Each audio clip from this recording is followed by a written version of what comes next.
Hello everyone, today we comment a very interesting interview by Bret Weinstein and Heather Heng that featured on, some of you will unsubscribe legitimately, but I don't give a damn about this, the Ben Shapiro show Sunday special. I will leave you the link down below, and that's actually a very interesting one because actually the two guys they're husband and wife. Let's be specific, because part of the reason why with these two minds that come from a left background, right, culturally speaking, so that's as equilibrated as it can goes. You know that Ben Shapiro is a prominent conservative political commentator. These are two I don't know whether they're evolutionary scientists. I don't know whether they're probably evolutionary biologists. I don't know, sorry for the thing. This is not really even a video response to the video, because that's completely another thing, but it's just a reflection on some very interesting remarks that the two expressed about lots of things, and especially the philosophy of science, and how this reflects naturally from a political and social point of view, and essentially what's the next step. They were commenting, mostly outlining what they wrote in their recent book, and I remember the title of, but I'm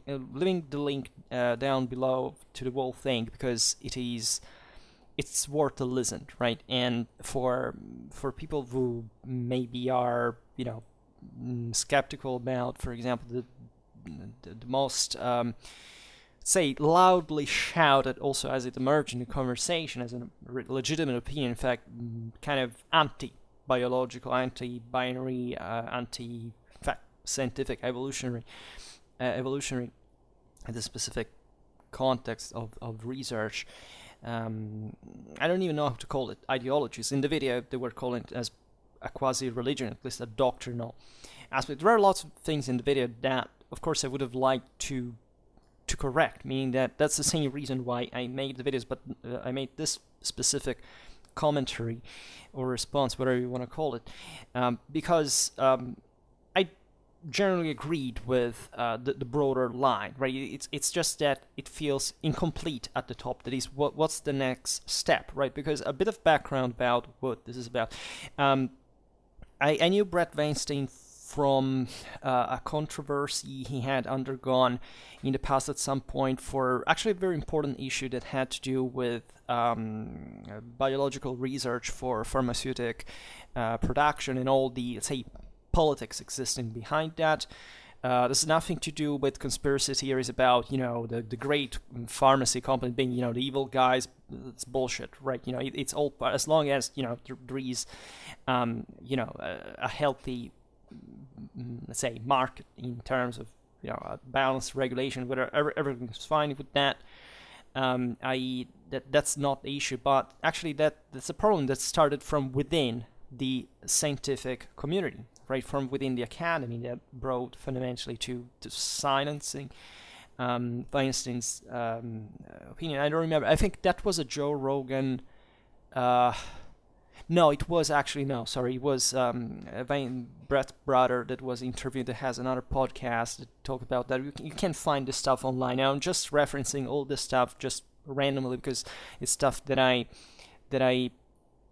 I've just listened to a while ago. This video was from yesterday, actually, but there is all a background there that incidentally parallels most of the things I've been quite vocal about on Schwerpunkt as well, relatively to the academic problems, right, and that revolve properly around the philosophy of science, right. So the two hosts, so Weinstein and Heng, are properly scientists in the strict definition of the term. That is, properly they have obviously what a hard scientific education, if we can't even use this approximation as, even in fact the concept of hard science is, if you want, a barrier to be concrete about this broader problem, right? The point of my videos, as you already understand from the title, is realizing that there is incommunicability between certain important branches of science, broadly meant, so including history, any other subject, any other faculty, topic, etc.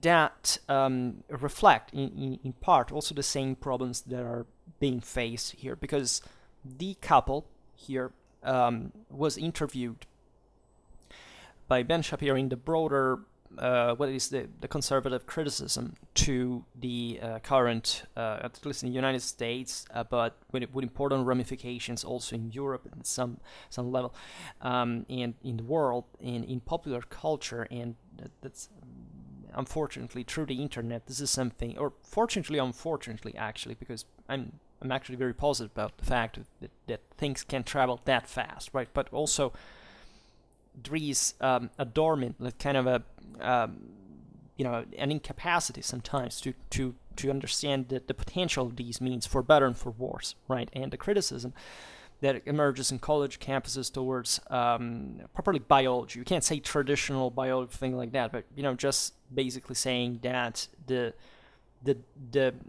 alternatives that do exist from a strictly biological point of view, but in a statistically, because properly it's a gene matter, right? It's not a matter you can discuss on a scientific ground. From the difference properly between the two sexes, male and female, that now are being properly debunked as a concept, denying biology. So we are coming seriously back to a level of obscurantism and doctrine and violence and fascism and silencing, etc.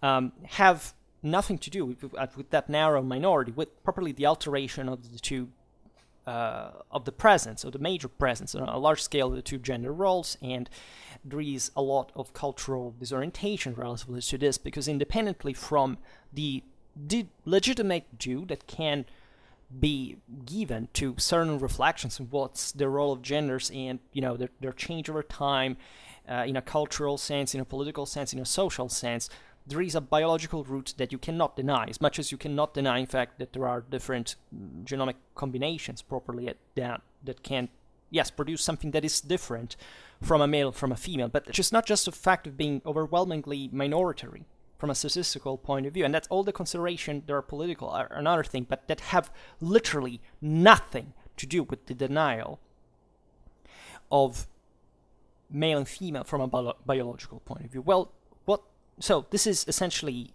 science as we learned it on, the most advanced and still absolutely valid and unchallenged, and at this point of our scientific understanding, unchallengeable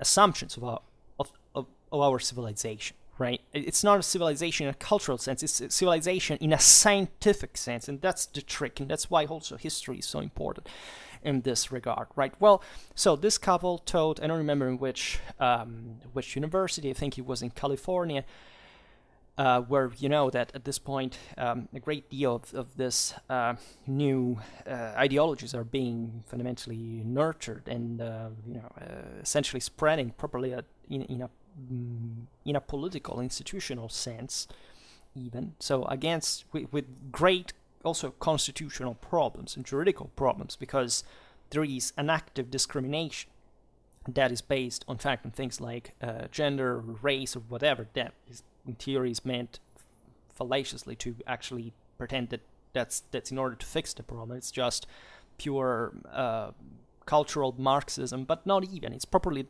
being torn apart a pre-existing order because of the frustration that legitimately exists within the system because of marginalization, poverty, actual lack of opportunity. Nobody denies that. In fact, the interview was very interesting because, again, you have some left and right dialogue there, and those things importantly emerge, and also they showed fundamentally that, of course, there is a common ground from which building something positive, and that anybody who thinks otherwise is in fact a barbarian, is in fact somebody that wants to destroy civilization. And not even barbarians actually did this historically, because they were intelligent people.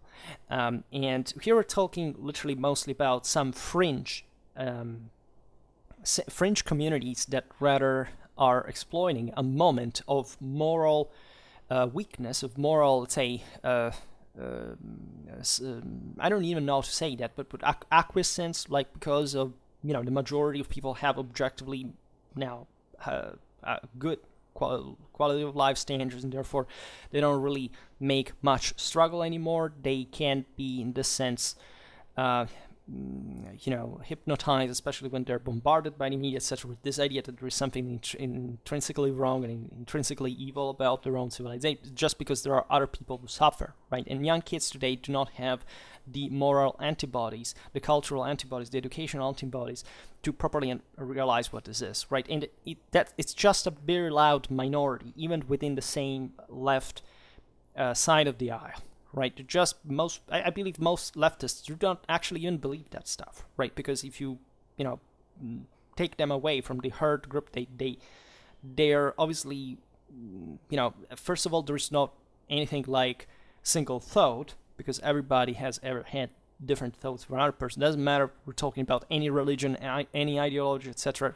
But there is properly a lot of confusion, miseducation, and diseducation, and properly of abject, I would say, cultural background. That is to say, as we often realize here, that the educational background of most people in the world for a positive application of the same in order to bring civilization forward is utterly insufficient. Like you being even a PhD at this point has basically nothing to do with being an intelligent person, or developed person, or a capable person, or a scientifically minded person, right? And unfortunately, this is true, especially in certain realities that are where you understand that with moral standards completely taken over, where discipline is not properly enforced anymore, and therefore this just fuels further the presence of morally unvaccinated people, right? Of people that are simply permeable to any kind of delusion and taking it as true, buying it as true, because they don't properly understand how this fits in the world of reality. It's completely normal, right? In fact, the whole point of that interview was pointing this out, that at the end of the day, I don't remember now, we'll be paraphrasing a lot of things because I can't quote them or make cuts, whatever. But yes, that, the couple was saying, we were evolutionary biologists teaching that stuff, like we have always done, made our job, and we were essentially shut down violently with people that were physically armed, aggressed, discriminated against on a racial base, all because they had created a panel that had to allegedly enforce equity, or whatever that they actually think that is, right? I would like to stress that in spite of the rampant violence and discrimination and aggressiveness that these movements properly have, I don't believe that they will prevail, nor I think that they are the majority, nor I believe that in fact what is portrayed mostly through the media for very specific political interests, that in that sense has no reason to fuel these movements, if not in a controlling, in a manipulatory way, so that, of course, as always in history, the hatred, the violence, the instinctiveness of the mass is exploited by people that are eventually to control that mass much better, right? This is, take any popular revolution that has ever happened. The outcome has always been a ferocious authoritarianism, raising very often much more harshly than what these people were essentially rebelling to, right? And part of the reason being that such maneuvers were already, there was hardly any popular spontaneous motion, but in fact this kind of middle level of often not even particularly developed individuals properly from a unit or for a single individual's point of view, but let's say a general class, like mostly a upper class that like an intelligentsia, bourgeoisie, whatever it was historically at some point, thinking about, I don't know, the Soviet the Russian Revolution or the French Revolution, whatever. So those are all good examples because we know perfectly well what happened afterwards, but we also know what happened in the meanwhile. That is, of course, it wasn't the people ever having properly the capacity of even organizing itself from certain levels of, indeed, of moral and material misery that we're surely suffering of from an oppressive system that the tearing apart of the world that wouldn't factually happen, because I think that civilization does have antibodies on its own this way, turn into something more hierarchized, more authoritarian, And in fact, that's a bit the dark shade that I want to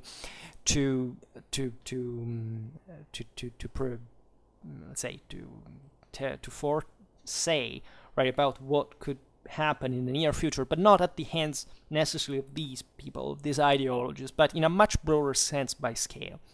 Because what Weinstein and Hain were saying was actually very interesting, spelled out by properly, you understand, two educated, intelligent people, right? That surely, in part I disagree on, and that's where I want to add a little tassel, say, that can maybe complete the picture, and that can be very interesting.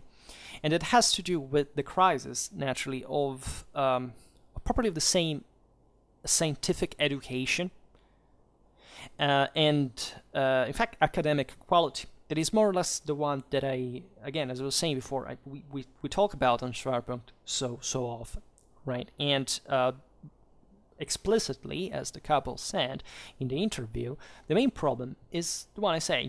They wouldn't say it the way I say it. I complain normally against the hyper-specialization, right? They said it in the opposite sense. The same thing, though, that there is too few holism. That you remember all the videos I made on generalistic versus specialistic, etc. Well, it's basically the same thing, even if they didn't expand too much on it. But the idea is fundamentally this one: that first of all, what is science properly meant, right? And the most beautiful thing, I remember following the phrase of Weinstein saying, because science is first and foremost. What is science? Do you know what science is? Right, science is, he actually said, is a lot of things, right? It can mean different stuff, right? But primarily, and that's what I also say, that because even if as a model medievalist, sometimes I think to have some kind of scientific background, because I did my share of maths and physics back in the day, not really with astonishing success, I can't tell you, but still to at least make my brain work in a direction that honestly I haven't found quite much in other humanistic fellows, and this is maybe the point why history is left aside in this process. That is, science is primarily a method, right? You can interpret science is used differently as a word. In a sense, some people say, in a broader philosophical sense, science is a bit the cumulation of all the philosophical, wisdom, knowledge, and properly what we know about the world. That's correct, right? It comes from skio, that means factually knowing, right? The other way is properly the method, as we were saying before. That is to say, what we teach in a disciplinary sense. It is to say there must be a logical, rational connection in order to put together the many pieces that the science actually, the many tiny pieces that actually science brings us, right, on the fore, and that we have to sort out, right? So that there was a broader criticism that I completely agree with. That is, I don't use Twitter that much. I know that there are ferocious feuds and kind of tribalistic. Twitter is simply not a great place where to lay out, develop ideas, concepts, etc., just to shout and vent and whatever. But he was observing something I had never thought about, that people use the article "the," right, when they refer to science. That often by saying, follow, not science, but follow the science, meaning specifically what, this or that guy fundamentally say, that has maybe some scientific best, and I agree with, for some kind of a, alleged, ideological reasons. Right, and therefore this happens often. It's like those people who think that, that Richard Dawkins is even, a respectable academic or individual.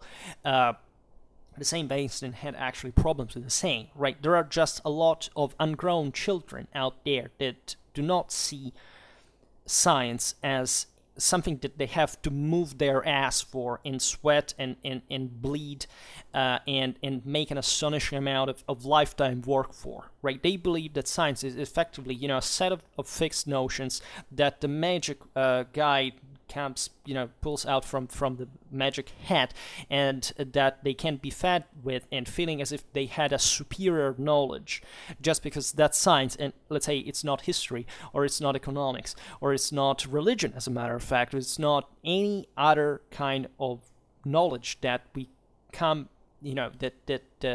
our sphere of knowledge comes in for, and that is somewhat selected and, in this sense, dogmatically excluded, properly cut out. I've met a lot of people like this. I met a lot of teachers, like a lot of people who were even good apparently, but that had these people teach children, and sometimes they told me atrocious things such as, I don't quote Richard Dawkins for no reason, because that was one of the, coincidentally, it has to do also with Weinstein now, but it's a different thing. I say Weinstein also because he's American, so it would be Weinstein, of course, but he's called like this, and they say, okay, I follow that thing, but I'm not interested in history. Like, I found educators here in Europe, like from countries that are supposedly the new United States, they wish they were, right?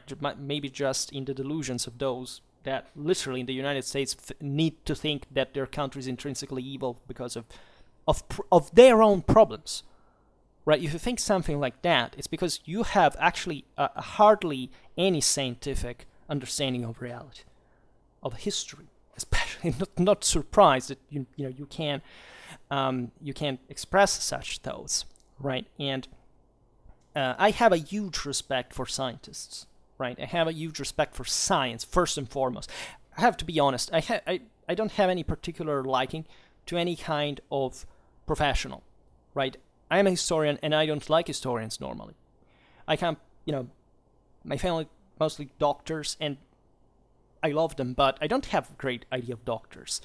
I love science, but I don't have a great idea of scientists. And this goes basically for any kind of category, from nationalities to religions, whatever. I always think that the average person, not because of what container they fit in, but because as people, in a way, on average, they fuck up, like in terms of what they could do. In terms of a decent, reasonable, civilized, intelligent standard as human beings, they normally fall short of expectation, right? And being anything that ends in ism, fundamentally, is a good proof of that. Like, if you self-style yourself as I am a ... ist, right? Or I believe in ism, let's say better, because, if I say that I'm a polymologist, okay, it's fine. But I am a scientist, it's fine. But if I believe, in this sense, in whatever ism, right? So even in here, as Weinstein himself said, there is a marked difference between scientism and science. Most people, self-proclaimed, often from certain backgrounds that are culturally, anthropologically, and historically very interesting to analyze, kind of shifted like their moral standards from, let's say, I want to move away from religion. I mean, this is, you'd say, it's not a random example. Yes, because objectively people amass before a certain time in history, mostly the 20th century, mostly believed, that there's foundation based in religion. Most of this has presumably and suspiciously to do with the fact that we shifted dramatically from a practical intelligence to a theoretical intelligence, right, that is ever more needed. So this brought naturally to challenge not, let's say, religion as it was taught as a dogma, and not religion as it is now studied, in fact, in a scientific sense, and being incredibly well descriptive of many things about, properly, in fact, anthropology, history, even science. Yes, this doesn't mean you have to believe the world was created when 5,000 years ago. No, it has nothing to do with that. That's the scientific bullshit that you've been fed, because you, for thinking like that, if you do, it's because you have never studied history of religions. You don't know factually what religion means. You don't know factually that religion has nothing to do with being taken literally or fundamentalistically, right? And the fact that there are so many religious people that are fucked up, it's the same reason why there are so many atheistic people that are fucked up, right? Because guess what? Independently from what you believe, most of the times, the average human is a pretty indecent one for moral and intelligent kind of scientific moral standards, right? And that can't be changed. And you know what can't be changed? Because mass education is something we had just, in fact, on that scale since the last century. Before it wasn't like that, and you cannot, if you have a broader idea of historical development, of history of philosophy, development of human thought, and history in general, that we have been compulsively and disorderly educated in just 200 years in an abysmal fashion. And such discrimination that we pointed out before is the result of this, right? And it is something that, and this is the point that really I would like to connect myself to, because at a certain point of the interview, so these authors wrote a book that was talking. It was, I remember the title. I think it's "A Hunter-Gatherer's Guide to the 21st Century." Yes, now I remember that. And so it is, as you understand, there is kind of an historical perspective in this all. That is, especially in a future sense, is to say, what will the future bring in this regard? And the scientists here were legitimately concerned, because they said something that I also usually say, but on which I think from which we draw very different consequences from. And I want to say that because I am a historian, they're scientists, right? And we'll see how. That is basically that we came to a point in our history where the complexity of the world, properly from a physical, systemic point of view, right, is too great for our, let's call them educational structures, not just scientific ones, but properly to stress the idea that there are people who make that job and are responsive to this in front of the international community, to properly even to have the tools, the means to frame, to try to understand, to approach, to inquire, to study this complexity.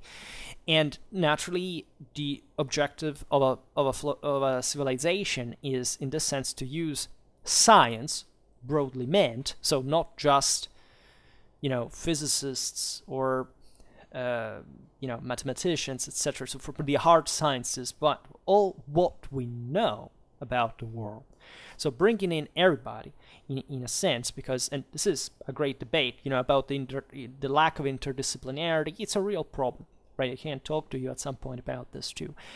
To properly, in fact, make a positive leap forward, like to adapt to this new change that naturally derives from the fact, easily as we understand now, that the world is has much more energy put in motion than before, because we live longer, we're richer, we're more educated. In this sense, we live in systems that are less predictable, right? Because they have a greater stimulus, they have a greater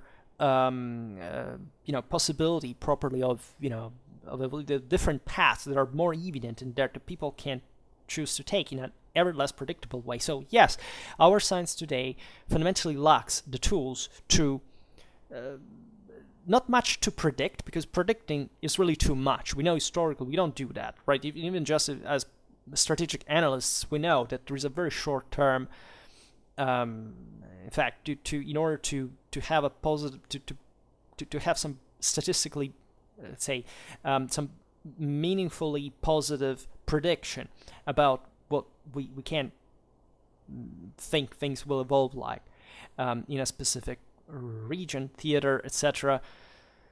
There are major game changers. Like it's like the pandemic, right? We already have algorithms, machines, calculators that are able even to predict, in a sense, the broader moves of the market in a certain idea, but except some major things, such as this one, or a major war breaking out somewhere, right? And we say, well, that's unlikely. Yes, but the fact that it is unlikely doesn't mean that it wouldn't happen. It does happen, and the fact that we are admitting that we don't know whether it will happen or not is, of course, that we do not have the means to positively perscrutate the properly the mechanisms, the dynamics through which that happens, right? And this is true in a general sense. It is we have no idea concretely of what the world can be in, I don't know, 100 years. Right? We of course we can have different projections if we take different fields paths, but it's because we give it on a base. We make these projections on a narrow base, mostly from people that work only from that field, and that normally are based in a statistical sense with an understanding just of the dynamic that pertain to that dynamic, and that in this sense do not take into consideration the interference of other dynamics, right? So that they maybe can understand how likely or unlikely it is for something to be known, right? But aside from this being appallingly low, they don't explain factually what that statistic means. That is to say, they don't have, of course, a magic crystal ball to look into and saying, it's because mostly of that, or, obviously, as it always is, as a set of different factors that the thing will actually occur. So at a certain point, given that we mostly set our decisions on the market, which is also something that, it was interestingly said in that interview, that is not really how things should be. We should be able, that is to say, it's not that the market is evil, but it's incidentally a place that doesn't effectively care much of anything but on the shorter run, and that part of those aggressions and discriminations and radical ideologies emerging exactly because these things are being exploited. They're being funded by people who see in it, a quick benefit, and that do not take into consideration the possible outcome of this. And science is so important because science should be going ahead more than any other field.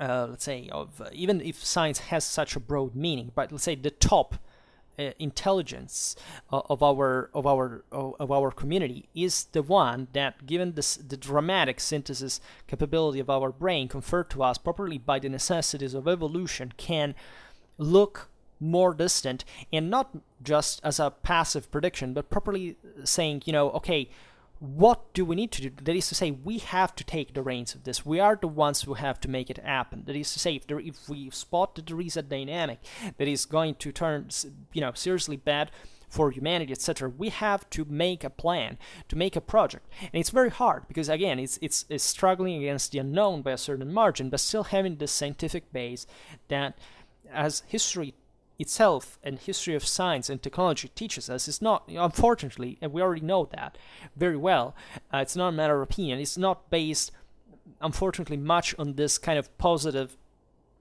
prediction, but rather on putting a patch on mistakes we do, right? It's like, it's easy to understand in a way. Just look at the pandemic today, right? How will we improve, right? Nobody before this actually was prepared concretely, right? There was some preparation, but the first approach was appalling. Then we improved because the thing happened and we were pressured at the moment, but we had not thought, and it would have been just that easy and reasonable, right? In a very human sense, I don't know, to fund more certain fields, or to take more seriously certain, even, in fact, broader educational consideration, broader educational problems, such as, for example, being educated about even just how a vaccine works, right? I think the pandemic has shown, as for many other things, the appalling level of people, education that is properly has nothing to do with freedom or conscience or whatever. It has to do simply with people that are really scared because they still live in a world where they barely understand even or Newton physics, and they believe, I don't know what, that is still living in a world dominated by spirits, in part of conspiracies or whatever, right? Even when there are problems on that, because at the end of the day, this is already the crucial aspect, this is not really a scientific problem, this is a political problem, right? Meaning it's not scientific in the sense of hard science thing. The scientists can't tell us what will happen, I don't know, epidemiologically speaking, but it's the government and it's the community that has to eventually make the move. Right, and of course it has to do it on the basis of what science says, but still the problem remains political, right? And people who teach evolutionary biology do not teach political science, right? And those are two different branches. That's how important actually analytic approach should be, right? That also has problems because there are shortcomings, but let's say that in this very specific moment of academic history in the world, we are brutally shifted already towards the far extreme of hyperspecialization. And their concrete fear, that which they wrote about in the book, is legitimate. That is the one, we don't know exactly how to cope with this now. That is, we seriously have problems to understand which path this will take. Naturally, from their own perspective, which is understandable. So basically, they were obliged to abandon. I don't know if I even told it at this point. They were obliged to abandon their own university because of literally having told things like that there are two biological sexes, right? And that exceptions are, statistically relevant for the broader depiction of the evolutionary process along those patterns. That is to say, they were silenced violently because they dare to say that statistically women are shorter than men. So we are at this level of ferocious, you understand, there's not even an ideology behind that anymore. This is not National Socialism, communism, fascism, even if those were kind of altogether properly disgusting and, culturally, ideologies coming from a low level of philosophical development that incidentally occurred exactly with mass society and the problems that the same Industrial Revolution had brought, and that in a broader sense, this enlargement of the pool of people who are recruitable because they do not understand factually what the thing is from a scientific point of view, right? A person that believes that, I don't know, well, okay, let's not digress in this, but so they naturally are scared because there are people that are even moving. As you understand, they can't work in one place, they can't work in one state because they feel properly that there is something wrong there. They have to move, right? And there is a collapse. That idea of political cohesion, which we talk so much about when discussing strategical culture, is in crisis, right? So it's a serious problem. It's a serious moment, and their feeling, their understanding, their rationale is saying we are concerned because these people may objectively. The interview wasn't maybe saying this properly, but they may take over. We may be arrived at that point in which there will be such a shortcoming proportionally that we will have a huge problem to contain the consequences of this. In a large part, we are already seeing it because this is not a matter of these neo-fascists that are emerging from the left in American school campuses, in some especially. This is a matter of properly that we are losing. Even the civilized world, right? The civilized communities are, content of a balance that even in full faith, in good faith, let's say, they are completely ignoring because they have no idea it exists. And this has to do in part with, think about the same issues revolving around climate change. That's a serious problem because it has a science vast, but it's actually hardly scientific, right? While there is, for example, a consensus that there are worse things than that. For example, the pollution of water. It's a much greater problem, albeit connected, you may argue in a sense, but still distinctively, something on its own compared to climate change, and especially the positive capacities that we have to change this. That is to say, as long as China or other emerging countries do not literally give a damn about regulating their emissions that are by far the largest in the world, why should, for example, the West countries like mine, etc., compensate? We are spending a lot for passing to green or improving on the emissions. It's fine, but we are, for example, taking that away. For example, from another type of education, it is the one, for example, it would be way more effective, for example, from a strategical, political, or political point of view, to teach the Chinese to cut it off, right? Instead, we live just in a reality that says, no, we have to do that, point. Why? Because it's point, that, right? And okay, but what's the effect? Will actually climate change stop because of that? Or is there a more intelligent, a more developed way to do it, on which I agree we should, right? Because we are altering a system that is dangerous, right? And there is consensus on the surely on the fact that humans are contributing to climate change and specifically to global warming. But for example, already on the measure on concretely how much the scientific community proper, and this is being stated by prominent also leftist scientists like who was Johnson, I don't remember his name, but these are big, like the equivalent of, probably the great popular scientist. He's very nice. He's a black guy. DeVille Johnson, I don't remember. Well, he was stating that, right? We don't know that. We don't know that, right? And I agree, we don't. Right, and we can't agree on we don't because there is a scientific consensus on the fact that we don't, and even more that we don't have the palest idea of how to fix it in a way that especially is stemming as a solution from just a strictly hard scientific background from. That is to say, again, the political idea of teaching or educating other countries to behave as a decent human civilization may be a much more effective way to solve these problems than, I don't know, just paying more taxes for green economy that may be even anti-economical in that sense. We may burn an incredible amount of resources in the process because, yes, technologies improve, but also you can't really make miracles with what we have in terms of sources of energy and all this stuff, right? And the question there is much more political, in fact, and social than it seems. And we can't do this just to content a bunch of people that basically have nothing to do, that don't even understand that this has nothing to do with the improvement of people's lives.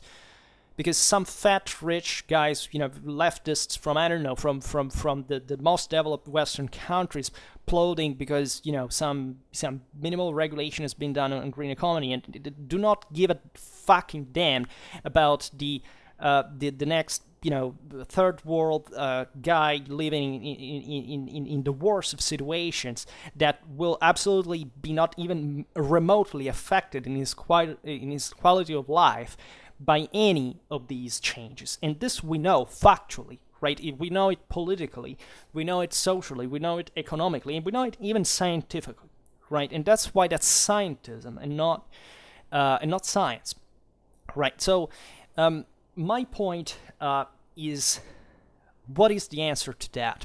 Well, just like them, I don't know what the answer is. That is to say, I don't have, of course, and I can't have a solution.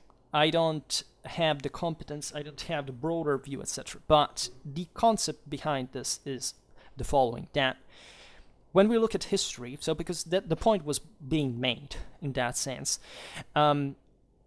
there was, from their point of view, this sense that the changes that occurred in the past were somewhat copable with by humanity, right? So in this sense, it seems as if, the world was simpler, hence it was apparently easier to fix it. This is a great mistake, because there is no doubt that the systemic complexity of the world has increased, right? But you have to understand in that regard that also the capabilities of mankind before were more limited, and were much more severely limited than we think.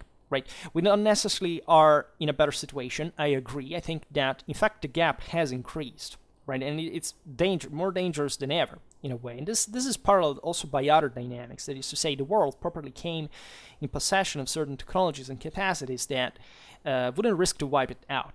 Right, medieval civilization couldn't wipe out itself. During the Cold War, we could factually wipe out ourselves. And the political and social instability of human communities is high enough to literally shed a lot of doubts on a lot of things that, for example, I don't know what you think about nuclear technology. From one side, it's obvious. I mean, it's the best. Right, there is no way out. Right, unless we're managed to to fix hydrogen. Let's say we have nothing, and probably we will never do. But we have nothing better in terms of the idea of producing energy. But the context in which you fit that may be that dangerous. I was in general pro-nuclear plants. I have in general still today an idea that they're relatively safe. But if you think about all the turns that the war can take, right, and if you abandon the flattering idea that we are always, which is a progressistic, a modernistic, positivistic, technologistic myth that was born just with the Industrial Revolution, not before or after, and that in fact we should come to mitigate, maybe has already come to be mitigated by these current problems, will be increasingly, you realize that this is not to be given for granted, right? Up to this point we have advanced, and probably, this is the point also, I still bet that we can advance, but we know that this is not a teleological or deterministic process, right? But I do believe, right, differently from the highly esteemed and highly respected and highly appreciated Weinstein and Haig, that humanity has actually the capacity to produce properly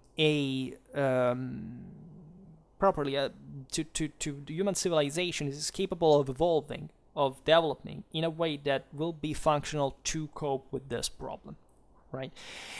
There will probably, it's difficult to state at that point, properly from a scientific point of view, whether in the future we will have the means to regulate at some point reality much more, right? If this will be settled by political, social dynamics, if it can be technological in a sense, which I doubt, meaning that of course we can't find that, but find such ideally such technologies. But also at that point there are other problems that emerge. It is again, how to use that technology, who has the power, who controls it. We can't know that. But my impression, my humble impression as a historian, is that the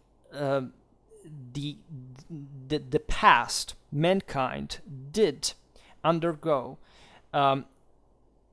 similar crises that were already, in a sense, more impacting the situation we are in now, right? I believe that now we are still in control, right? We are at the beginning, perhaps, of the great issue that will probably affect all, the 21st century in a deeply philosophical, scientific, political sense. That is, how do we set the basis of a new reality, of a new morality, of a view, let's say, probably a new morality to cope with reality, an adequate scientific education, an adequate political and social coordination, right? This is the greatest challenge probably mankind has ever faced. But at the same time, in proportion, it's not very dissimilar by scale in relative terms to what other situations in history were like, right? And I must say that probably in the past there was even less carefulness about these things, meaning that reorganizing, I don't know, this may be, but even think about after the Industrial Revolution and what this brought in terms of mass society, of nation state, of dictatorships, of totalitarianisms, of also all the technological spin-off, like properly nuclear weapons, as we were saying before, all these things. That was something that was handled, if you study it seriously, in an incredibly careless way. Today, it seems to me that we have some protocols, some broader preparation, and after all, still at the core, at the root, it's not so bad to start moving things forward with a consistent idea of a consistent confidence that things can be carefully formulated to fix the problem in the future. There are other problems historically that we face. Like if you had lived, I don't know, the time of the French Revolution, the world would have literally seemed for you to have gone upside down, right? Much more, with a much greater pressure and worry that we see today. Maybe this is part of our own, of that gap that we have today, that we don't recognize, the fact that reality is going ahead much faster than us, and therefore we still haven't coped with that, and therefore we don't feel pressure enough because neurocognitively we haven't properly the capacity of realizing it. But there were changes in history were some of the most radically violent than you can imagine, right? And not just in the most notorious 21st century, but again, before, that spurred humanity in ways that were able to actually fix the problem and maintain it to make it go on, right? The world has improved ever since. So even if humanity underwent this crisis, it still found the solution to them, and actually, in exactly moment of crisis, found some of the best scientific cultures and achievements and capacities we could do. I mean, if my avatar tells you anything, that was a guy who came out of the whole freaking Napoleonic wars that were the greatest wars ever fought historically by scale in an unprecedented fashion. They completely unhinged the whole worldview. It killed the Ancien regime. It made certain it brought radically and violently modernity on the fore with all its pros and cons. Well, that generated certain ideas and models. And think about German philosophy between Kant and Hegel.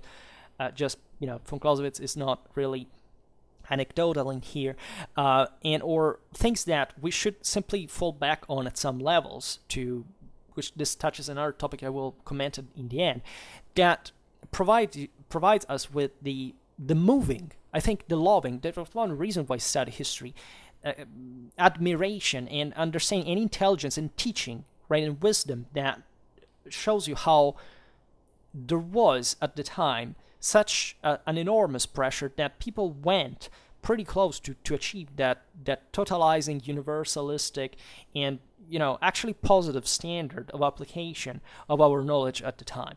That's why, for example, today also academy sucks, because people do not study those things anymore, right? And I would like to address this actually before I end, because that's the point. Because in the debate, in the interview, there was specifically this point touched, because Shapiro asked, he said, as a conservative, I believe that there are certain values, certain morals, certain wisdom, certain knowledge, certain science in this regard that can still work and still fit, right? And they answered, they said, we are liberals, we have a different view, and we don't want to go back, right?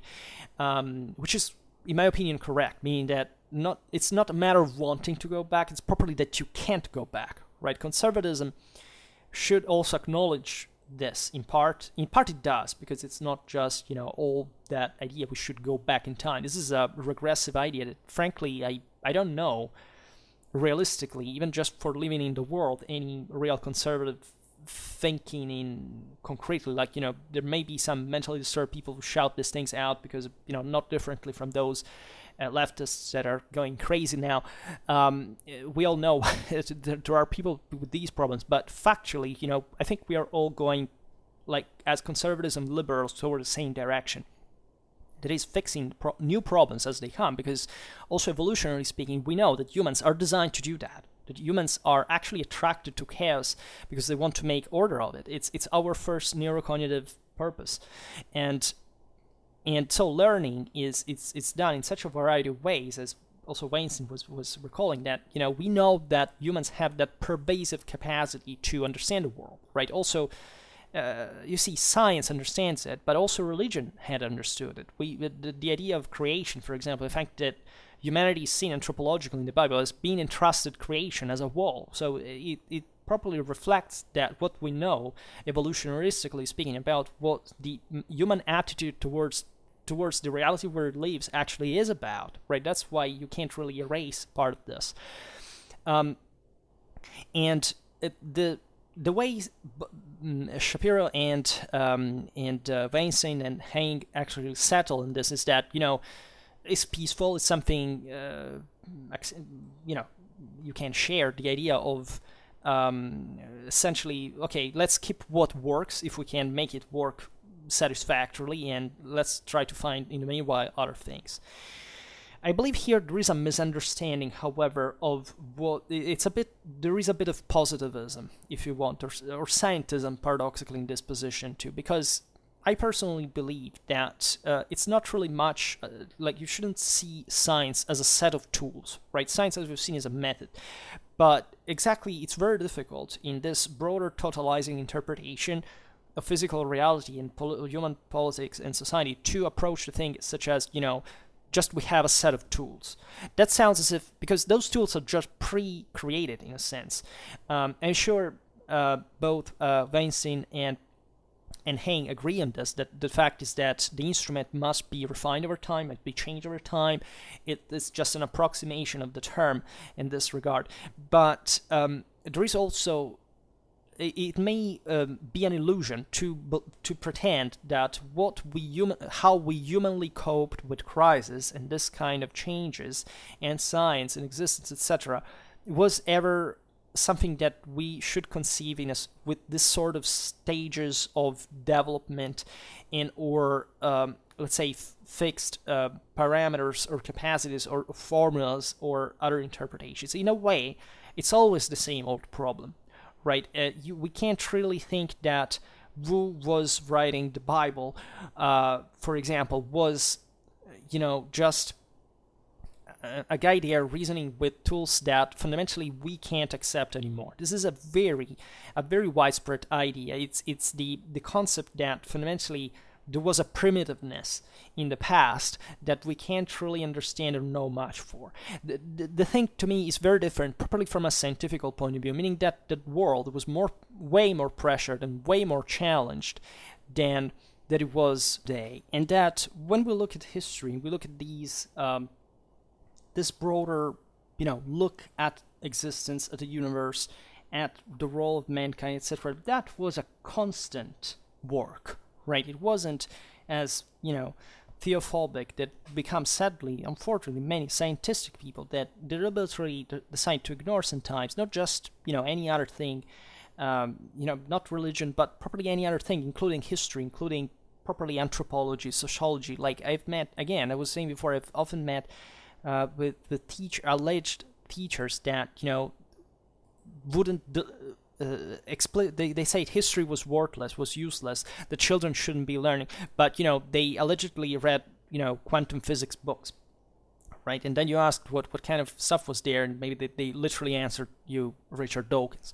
right? So we are at that level of danger, of immaturity, of irresponsibility, of complete lack of any kind of scientific education, properly of the pew. You see, the view here is the lack of philosophy of science. Just today, again, for telling you how often it happens to me, there was a girl here that was an engineer and said, I don't need philosophy or history because engineer is what makes people intelligent.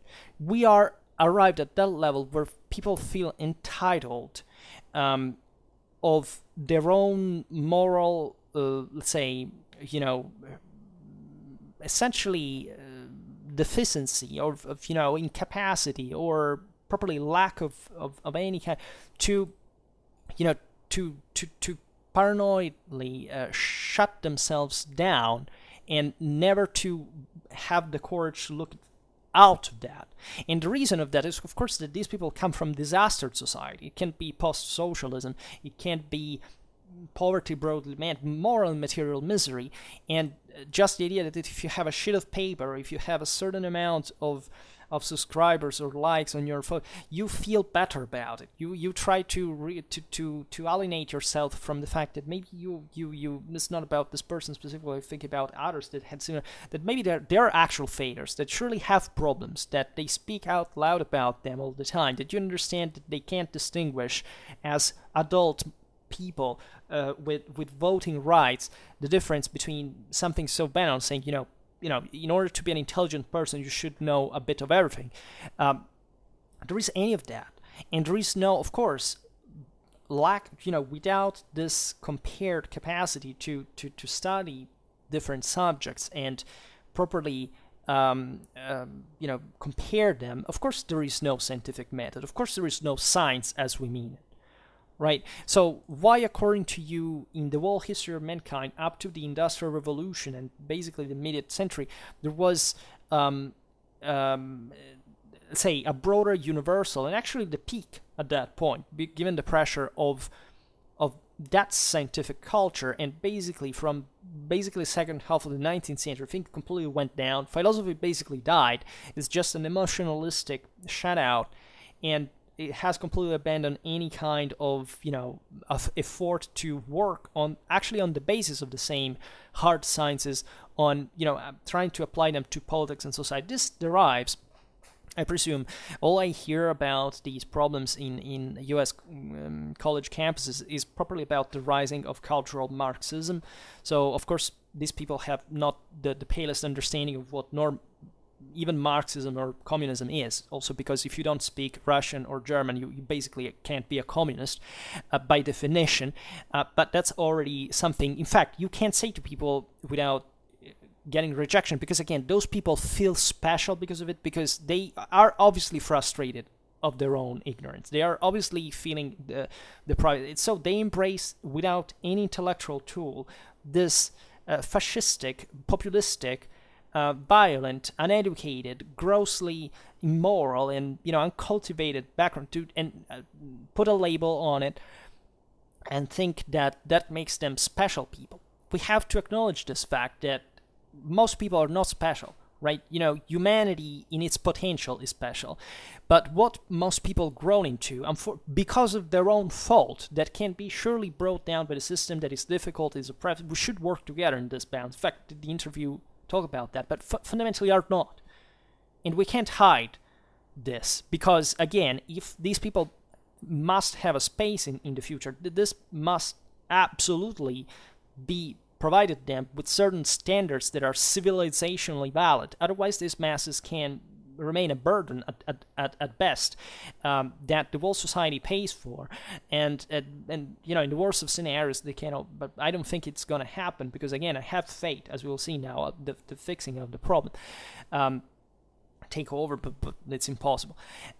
So what I was saying concretely is that the key to actually look at, and you see in the history of philosophy, you realize that eventually, with essentially analytic philosophy, the beginning of the 20th century, the serious one turned into mathematics, right? So that surely has, in my opinion, already started to be a bit too conceptualized or too in love and narcissistically in love with concepts, right? It was very categorical in a sense. It was still very primitive, right? Even when you study Wittgenstein, when you study, Popper, etc. Some things are, but Popper says consistently many things that we also repeat here about technology, about history. But there is this need for classification that is actually also, that is criticized in itself, but at the same time is used as a dialectical tool as well as a rhetoric to establish certain points. And these points are factually proven, but also they're also ever more alienated from the positive practical applicability. So when you understand that this flows into maths, the question there is, yes, okay, this is going to remain that, but how much can we applicate this to reality? Of course, after World War II, the prevalence of cultural Marxism in universities has shifted dramatically towards a materialistic view of the world, right? So, and this is understandable in a way, because if you read the Mein Kampf, you understand that that's idealism. So until you read you read that, you can't factually. I personally didn't factually understand how strong, of course, the let's say the spread in the West of cultural Marxism was as a contrast to idealistic positions that are extremely powerful. Right, because of course the Nazis screwed up everything. Some of the most radically undereducated group of people that ever existed, writing poverty, margination, frustration, misery, hatred, anti-Semitism, and all this stuff. And basically, as always, like in World War the First, Germany causing the greatest military disaster in the history of mankind, simply because they couldn't win against the Soviet Union in a realistic way after the complete misassessment of the strategic situation. They brought the world into disaster. This was, of course, also the communists put their own share to the broader abomination of the history of mankind in the process. But there's been this kind of reaction that said, let's stick to, let's suppose that this bunch of underschooled idiots are just so because they don't study enough science per se. And it's understandable, because to somebody who believes that of course there are biological races, well, from a categorical point of view and bakes all politics based on that, it's dramatically stupid. But surprise, surprise, what is coming back today exactly from that environment, the neo-Marxist one, exactly the same thing, racism at its best, and not even concealed. So the obvious thing is that also floridity, prosperity, the spread of wealth among the individuals, as we've seen, have brought to this higher access to education, which has, however, lowered the quality of teaching, has, in a sense, mingled with this, on the wake of this Marxist ideologism, and has spread among a certain part of the masses, even after and that's why it's cultural Marxism and not properly communism, also properly because communism is incompatible not just with physical reality by definition, and I'm talking properly about physics, right, and mathematics. I'm not talking about even the political, social, but properly from a physical point, our physical understanding of the universe. But it is properly, at the moment in which you own anything, you stop being a communist, right? So it's just, by definition, it's what you can't be that, right? What we have now is like this wishful thinking of shifting certain moral paradigms by making kind of shock cultural assumptions to, just being, even honestly radical about certain preconceptions that we may have not understood to have, but still do not alter the scientific basis that we are coming from. That's just the worst extremistic aspect of it. The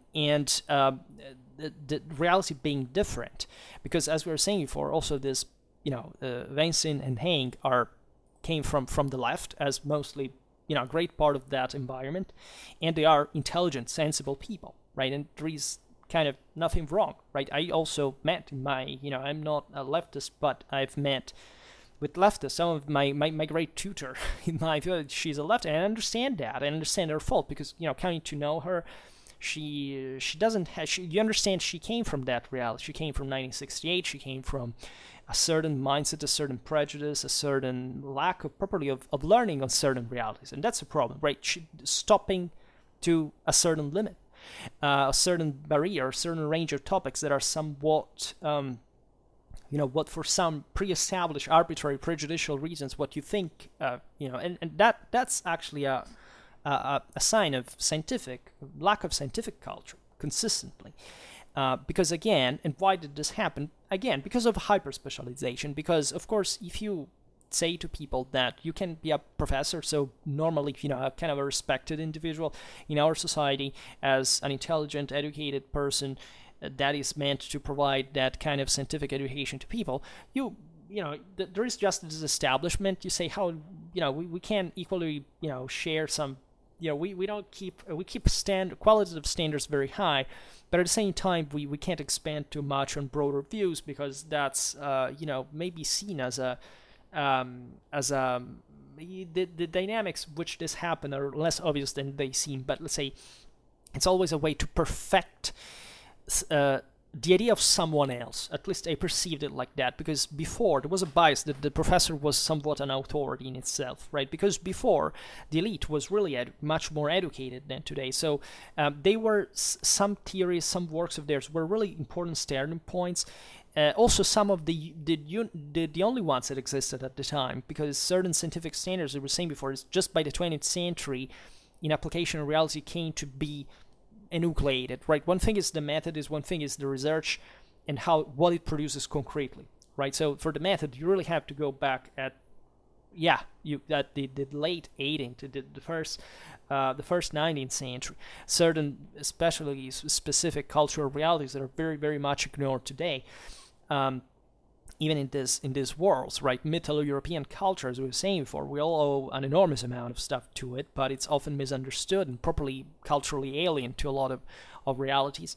And so that's yet another limit. But so the purpose, given that educational standards had sunk, professors also were less capable of doing that kind of encyclopedical and synthesis capacity work, and so they just took a chunk of that theory and developed it and improved it further, but always having as a point of reference that guy at the beginning, and not having quite a great interest aside from devotion and admiration, because maybe they were their own teachers, to develop further something. So as a consequence, in the scientific realm, of the hard sciences, let's say, this went on with all the problems that fundamentally we know since the 1970s that the Weinstein brothers actually were quite vocal about in that other interview I was mentioning before, that was based essentially on the idea, which is true if you think about it, that in spite of the spread of the use quantitatively, and the way this naturally interfered with the world, but factually from the 1970s, science wouldn't actually go on with any particular qualitative improvement. This is to say, more or less, the technologies that we had in a house in the West in the 1970s are the same ones, right? What is there so special actually in computers? Or it's the same thing. It's the same root, right? There's not also the electric devices we use, but basically the same thing, right? They adapt to the market, to new needs, etc.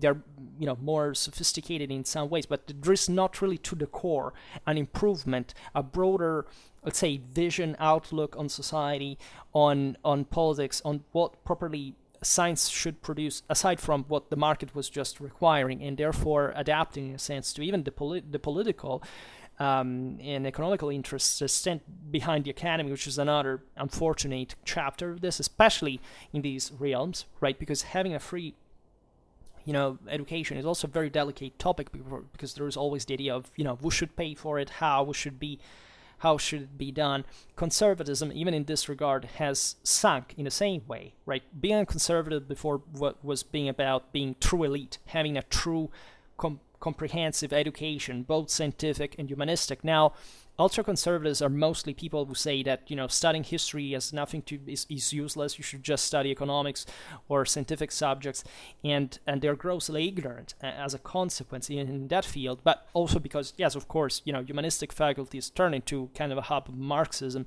neo-Marxism, and not much more in certain environments. As a Westerner, I lived this too, but I also seen some change. So I think, after all, it's not so dramatic as it seems, at least where I come from, and with some insight, I think that properly that generation and their bias is dying out, literally, and we have there is a very balanced political background there. I don't see my university, my faculty was of course a humanistic one, but it wasn't absolutely that ideologized or concretely political, absolutely nothing like that. So you should also ask yourself exactly what background are you coming from nationally speaking, also certain, depending on the areas, depending on places, on the institutions, what's the tradition of that in locally, etc. Because self-referentiality is yet another barrier that we often don't see. For example,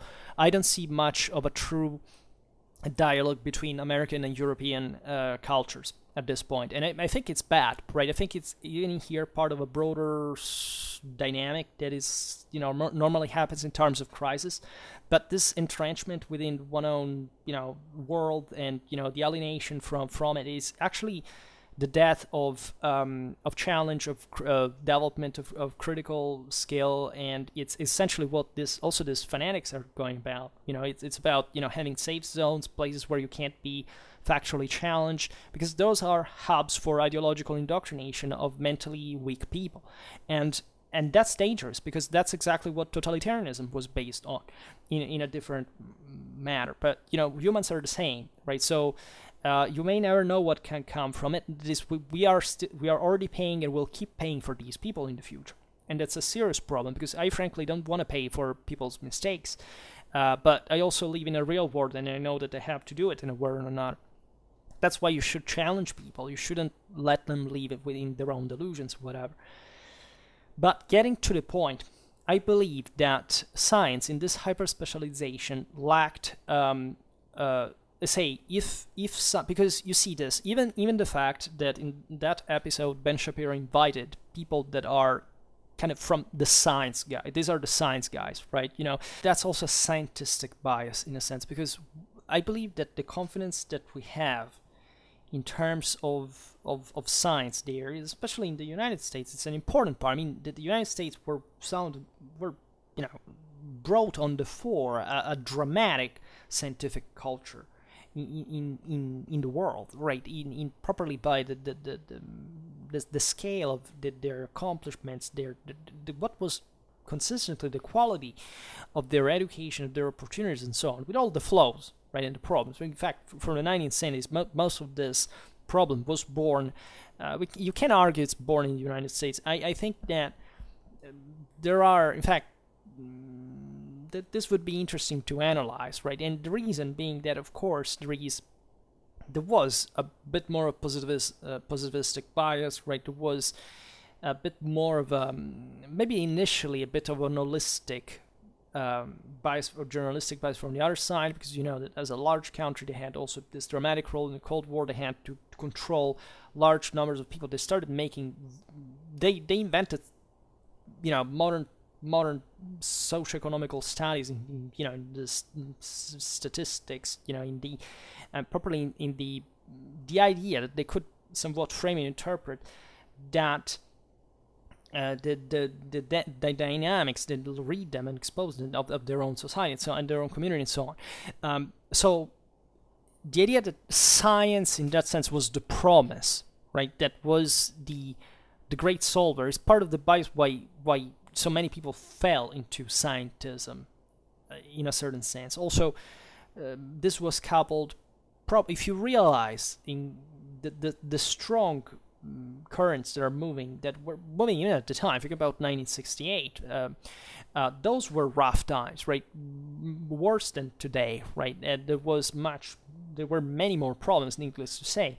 And let's say there were different ways scientific culture would couple with reality. At the time, they were a bit joined, right? The progressives were mostly siding with the main movements. Today, it's difficult to read that. It seems today that the left is the fascist side of today, and that's something which is much milder probably than it seems, as I was saying before. But it's taking disturbing proportions because it's eroding properly the political institutional culture of the United States. It's becoming at the point that the executive is fundamentally crippled, is paralyzed by fear, by this kind of system that is kind of cannibalizing itself in a sense, in order not to be discriminated, because there is actual fear, right, to be sanctioned, to be harassed, to be shut down, to be intimidated, or worse. And I still believe the thing will probably pass, but one should stay really very alert about not about certain other things that are surely important in society as well, but properly by this dynamic, because if the head has this problem, the rest of the body has very few chances of making it in a sensible way in the future. Now, the question I was saying before is that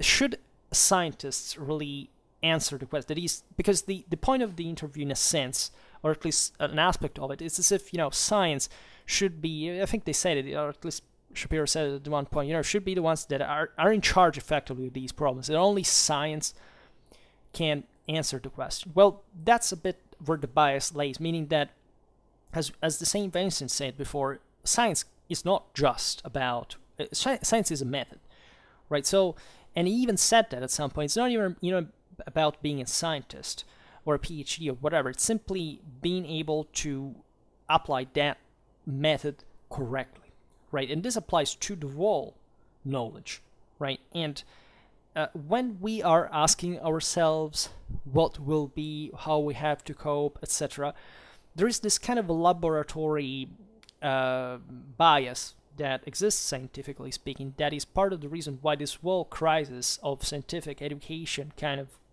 occurred also in as a more doctrinally sectary approach that marries into those ideologies and starts shutting down, is that fundamentally hard sciences are not dramatically preoccupied in the practice of academic reality today, of using. I think at some point Haying explained this very well, to teach people how the method of reading all the information that they get, but they stop to getting the information. It's like call for papers, right? Why do they suck today? Why? They're not just because there are more PhDs, because a great part of also topics are not really saturated, because it's never quite possible, but because that tiny bit of standard is functional to also those economical dynamics of for the guy to get yet another article in the curriculum, and for the university to cash money for it. So that, as you understand, has nothing to do with the curiosity, with intelligence, with the passion, that is for free in a way, but you can't even expect in society to be completely for free in a structural sense. In that, fundamentally, are not preoccupied on how to, even about the utility of the information that they gather, that they take. I've met people involved in science that said at some point, I'm not even interested about this thing anymore, because there are some problems that do not even make sense. That is, why am I researching about this? Right? Do I really think that studying quantum physics in a broader sense is more important than, for example, understanding its applicability as a technology in the real world of politics and society? If you don't study things like politics and society, how can you know that? How can you make that beneficial leap forward? Right? Of course, there should be people who just get the laboratory stuff and get the numbers, the data, the quantities, and then say to other people, use them. Right? But the point is that it seems to me that these figures lack. They're not really there. Right? They are either the market, as we were saying before, that is not really disciplined, scientifically speaking, or the other experts, let's say, of politics and society, do not seem to be great experts in the same way, because as scientific education sucks today, basically humanistic education sucks. Right? The whole academic quality is decreasing, has already decreased, right? As a consequence, we don't talk to each other, right? And we lack that general perspective that, as Haying was saying, would be needed to put all these pieces together to make them work application. Because again, if you don't have an application, you can even discover stuff, but you won't do anything with that. On Schwerpunkt, that I grasp any kind of idea that has to do with presuming that technology is factually what make the progress in society. I think every scientist knows that this is not true. Technology is created on purpose, or maybe discovered by accident at some point, or invented by accident, because discovery and invention are also two different things. Let's say at least there are some the passages in this, but the question is how does it serve any purpose? We know it in military history. There were certain weapons that were so advanced that doesn't matter how destructive they were, they wouldn't work, because there was not an adequate doctrine of employment until very late in time, when it actually was found. So of course, technology is the eternal illusion, while technology is zero, doctrine is everything. And this is basically possible. If all people in the world actually understood this, probably we would live in a much more literate and scientifically productive and properly morally better world than what we know. Study military history, because that really wakes you up in a way that you wouldn't even imagine that could happen. And the question goes at that point quite easily, right? Who should use that scientific information for the political and social application? If we don't have an adequately educated community in the first place, right? I think that history is, in this sense, the cure, right? I don't believe that historians are, real historians today, the majority of them, right, are, again, as the majority of scientists, the best people for doing this. Because I don't believe in that culture anymore. I've seen it from the within, that there is a gross ignorance. Historians do not know science. Scientists do not know history. They are grossly morally uneducated people, right? And this creates an enormous civic and democratic problem, right? But if you want to find a field that has really that contains in itself the at least the practical the confrontation at every step with what it means to cope with the unknown, this is history. History is not a subject like others. In economy, you learn even there through practice. Yes, there must be always practice in any scientific field, but you learn to do something, specifically speaking. The same goes for engineering, the same from philology, the same for chemistry, the same for anything else. Basically, you just pick somebody else's work, you learn how to do it, and then you go on, and every once in a while maybe you add something to it, but it's for a practical application mostly. History in itself doesn't even have, paradoxically, a real object of studying. History is a method. Wait a second, isn't science a method? And what method does history have? Scientific one? Is history science? Yes. Like, they don't mean the same thing etymologically speaking, but they are factually instrumental to one another. You can't have science without an inquiry, that is, without history. And history shows us, more than this, not just something that it's not meant to predict or to know how necessarily to do something that you can measure in a material aftermath, like you can do in a laboratory. Basically, history already studies the aftermath by itself, is habituated with essentially studying without any firm base, because it analyzes fundamentally moral realities, because it studies humanity, right? And morality there is fundamentally what makes an alive human being different from a corpse or any other non-living object, right? That makes stuff, right? And history provides us not with a tale, with a story, with whatever also people that do not know what history factually is believe to be, but it presents essentially with the reality of what mankind has done.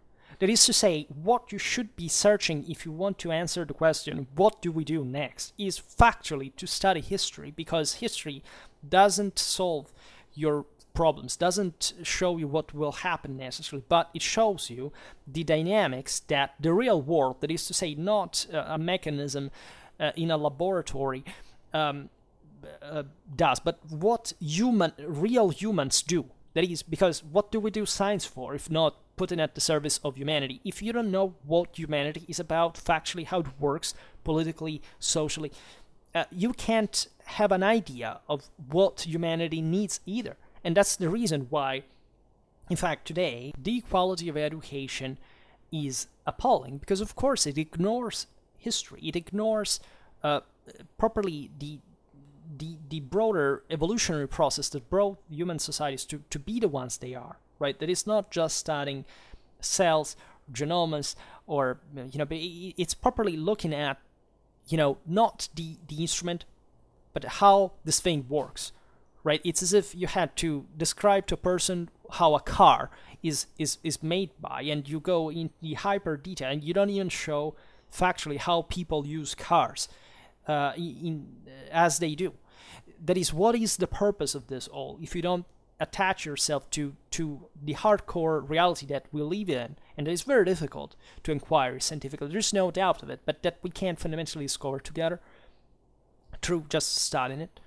So I think that, of course, history and science should collimate, because they have never been anything different. And Shapiro at some point in the interview said something as a conservative, that is to say, that were already what I hinted at before, that is, isn't there something that we already knew before that can work?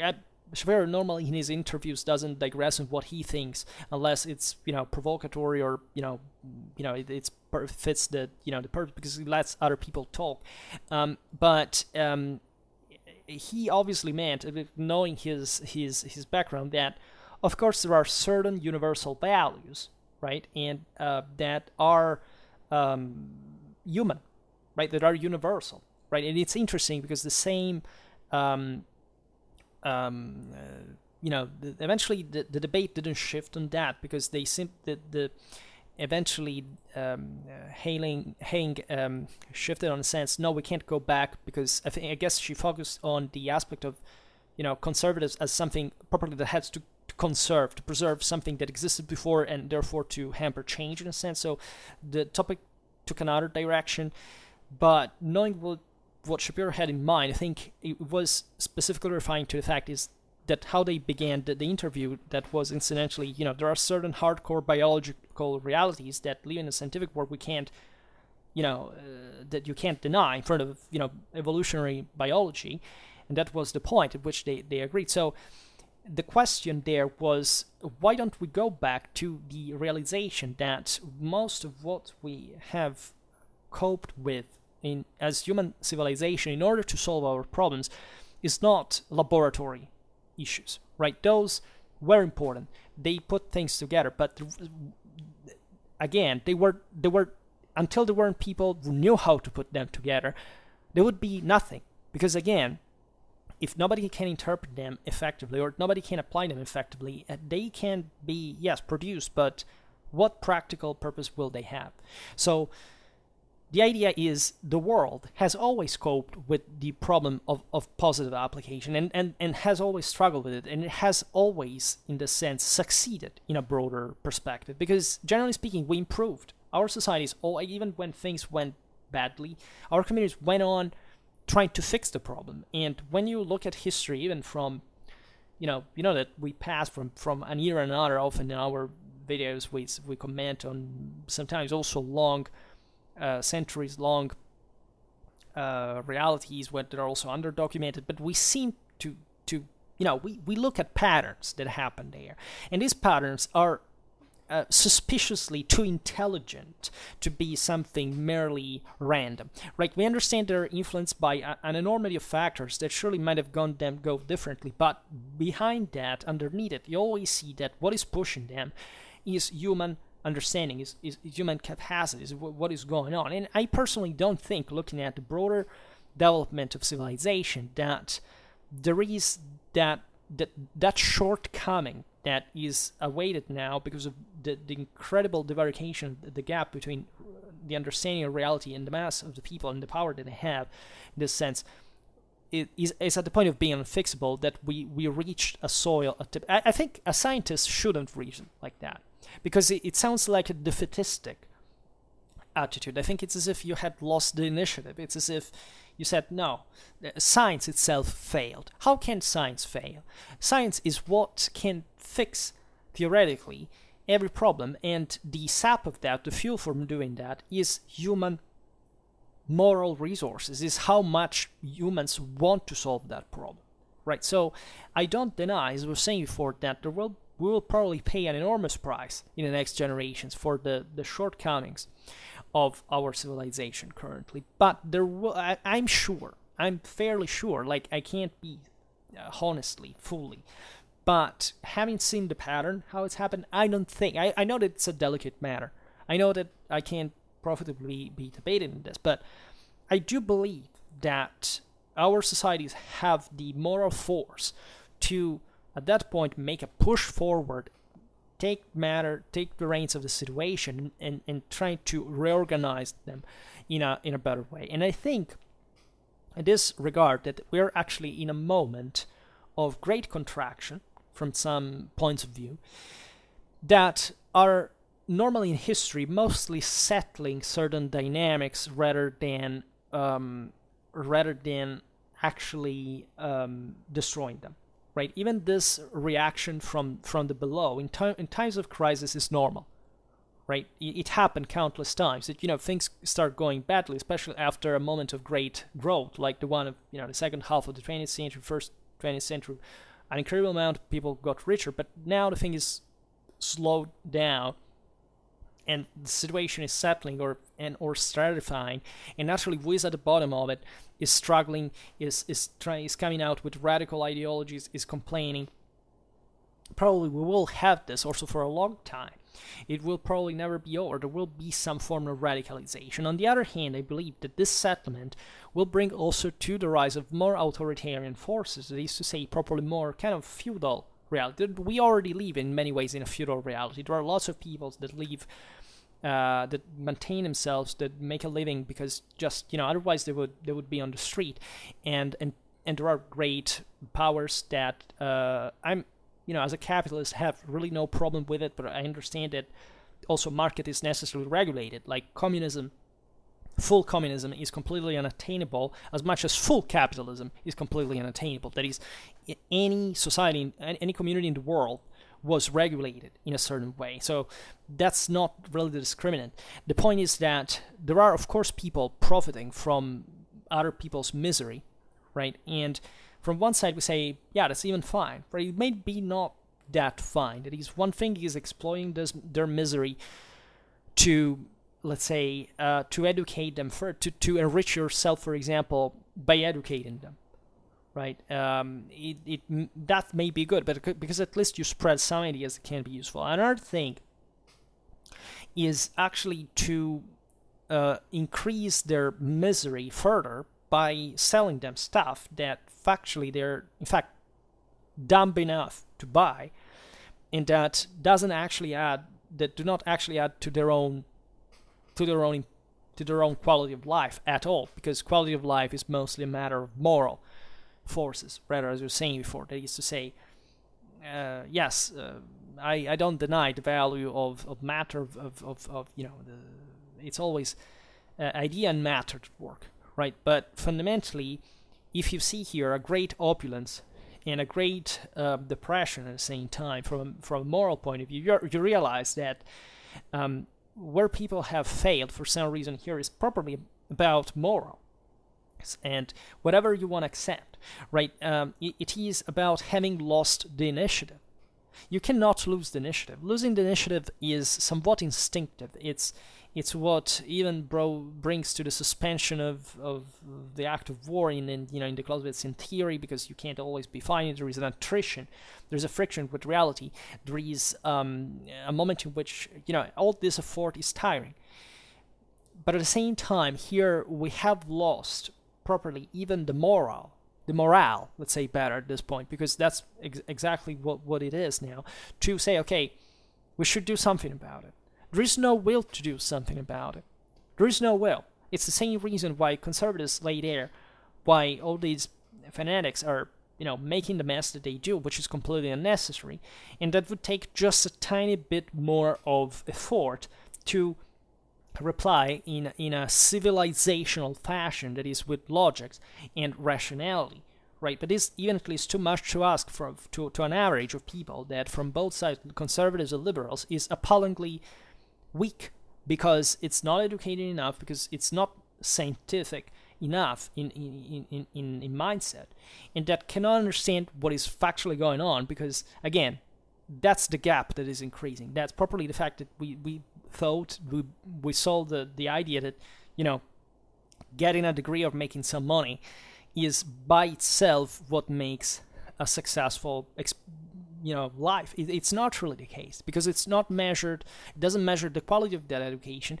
It doesn't explain where that money comes from, which is yet another big problem. That is to say, economics should be studied, and that there are not just issues with there are not just misunderstandings with that, but probably there are moral issues to prevent that from happening, because again, it's easier to exploit people in their ignorance in that sense by making it worse.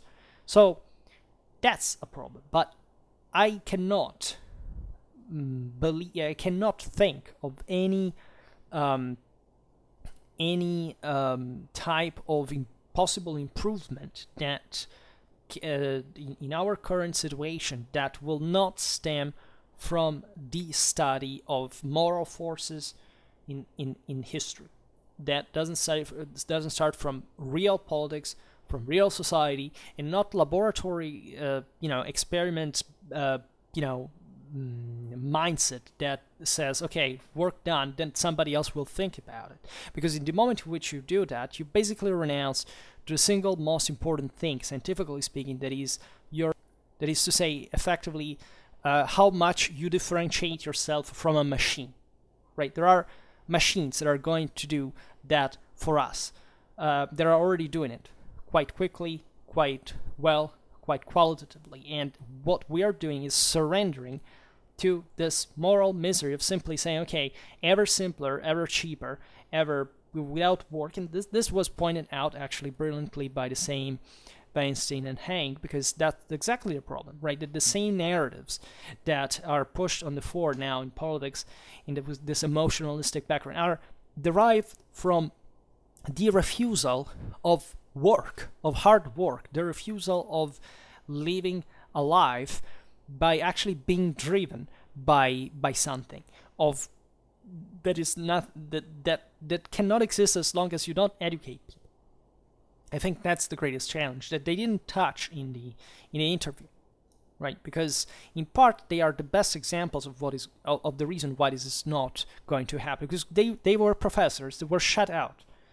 There was they were properly kicked out of university, and were prevented from effectively teaching students. They were also cooperating with them, people from all kind of background, racial, sexual, class, professional, age, whatever, and that were just essentially kicked out and prevented from learning because somebody came completely from the outside, had deemed a simple biological fact of reality that is in the world, for whichever the evolutionary reasons are, maybe even ugly, but that women are on average shorter than men, right? And they wouldn't like that, and they would shut them down. So they would deem them as racist, they would deem them as, incompatible, they wouldn't even, there is not even an effort to claim any scientificity to it. It's simply about violence. It's simply about primitiveness and incapacity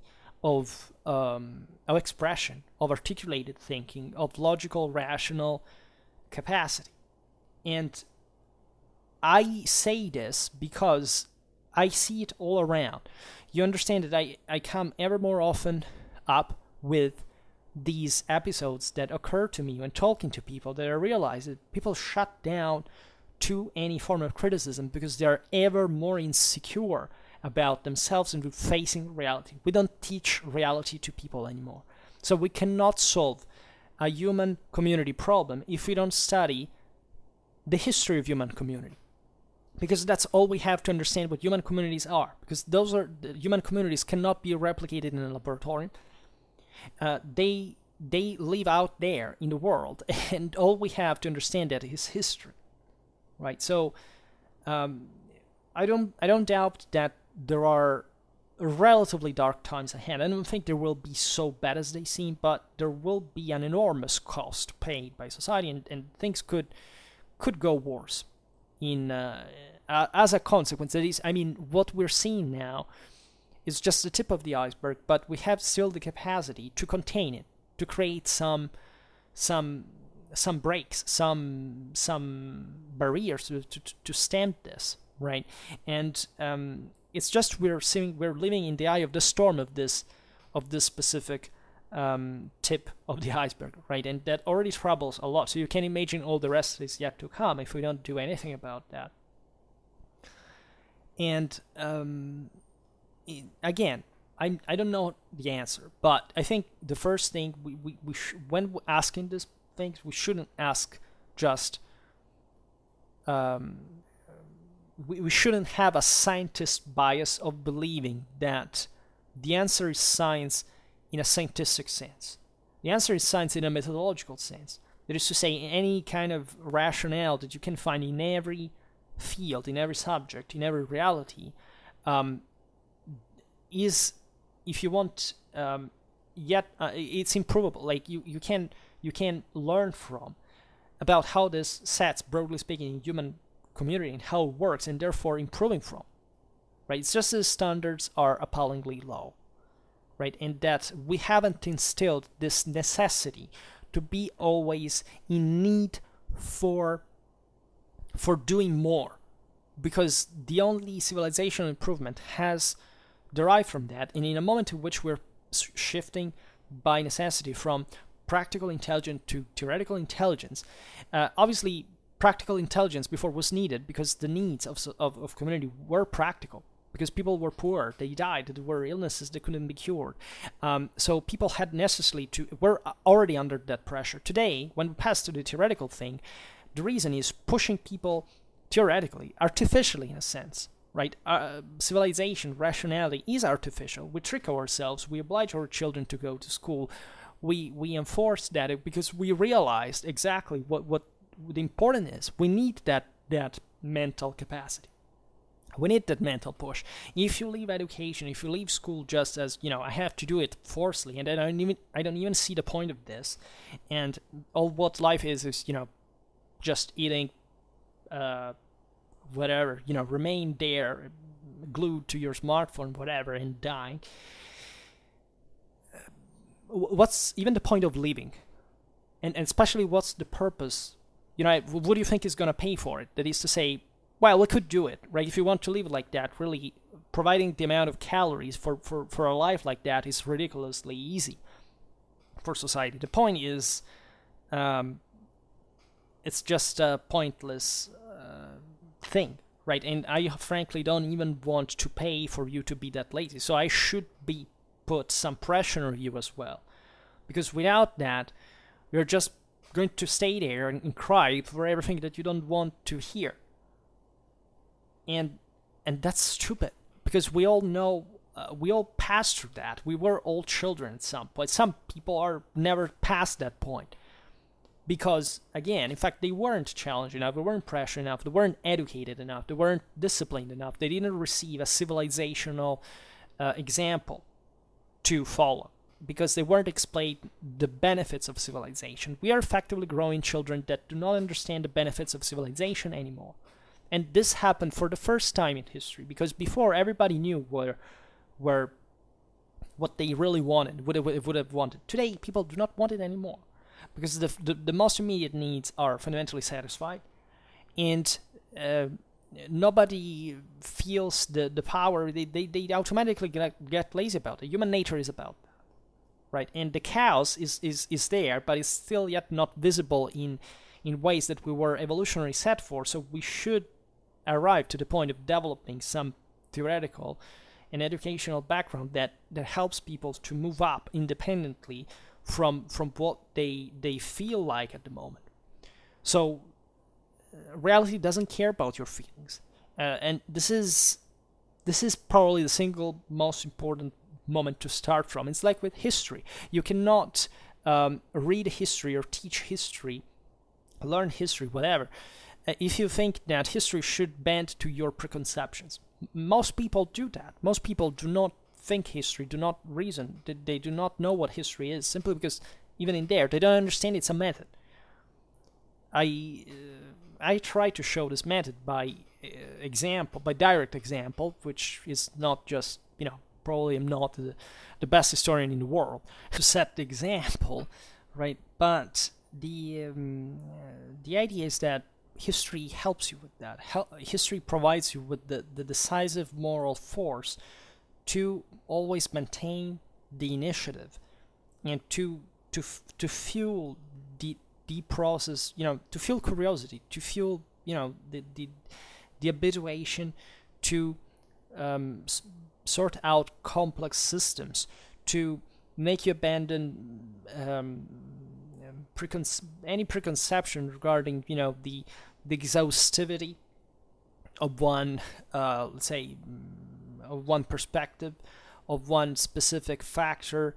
It makes you reason about problem. As a military historian, I factually, have probably the greatest evidence in this, because there is hardly, as we explained in many videos, basically no other human activity that puts so much pressure to a larger system, right, in a given amount of time than war does, right? And this habituates you at the worst, right, in the worst of situations, to try to find what positively works, and being just habitually somebody used to academic life and seeing it as a gradual step after step. It doesn't matter how hard the work is, and I can tell you also, as meaning that academic life is perfectly fine, but the way it has become in its rhythms does reflect that lack of moral push and strength and pressure, right? So that paradoxically, we are talking about these things. Why? Normally, even on a channel like that, because somebody did something real and really bad to you.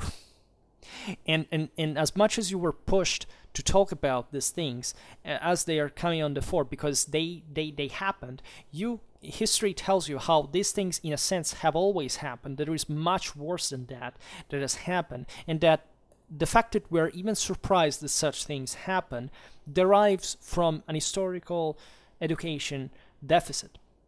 And it's not surprising at all, right? Sometimes the first attitude I meet of people that, like, it's getting anxious, it's as if everybody around me was screaming and said, wait, shut the hell up, like, we have all seen this all before, right? And the reason why you're so anxious is because you don't have actually a core of moral background to cope with the situation. And if you had studied history, you wouldn't know that. And that's exactly the firmness, the discipline, and the control that you need about that. Because when you study the horrors of that occurred in the history of mankind, you realize they happened not for some kind of random factor happening there, but because there were people that were motivated to do them for malevolence or for whichever other reason that, however, brought to that result. So, frankly, the crisis that we're undergoing at this very moment, right, meaning about the damage that we're suffering now from these dynamics, is actually pretty small.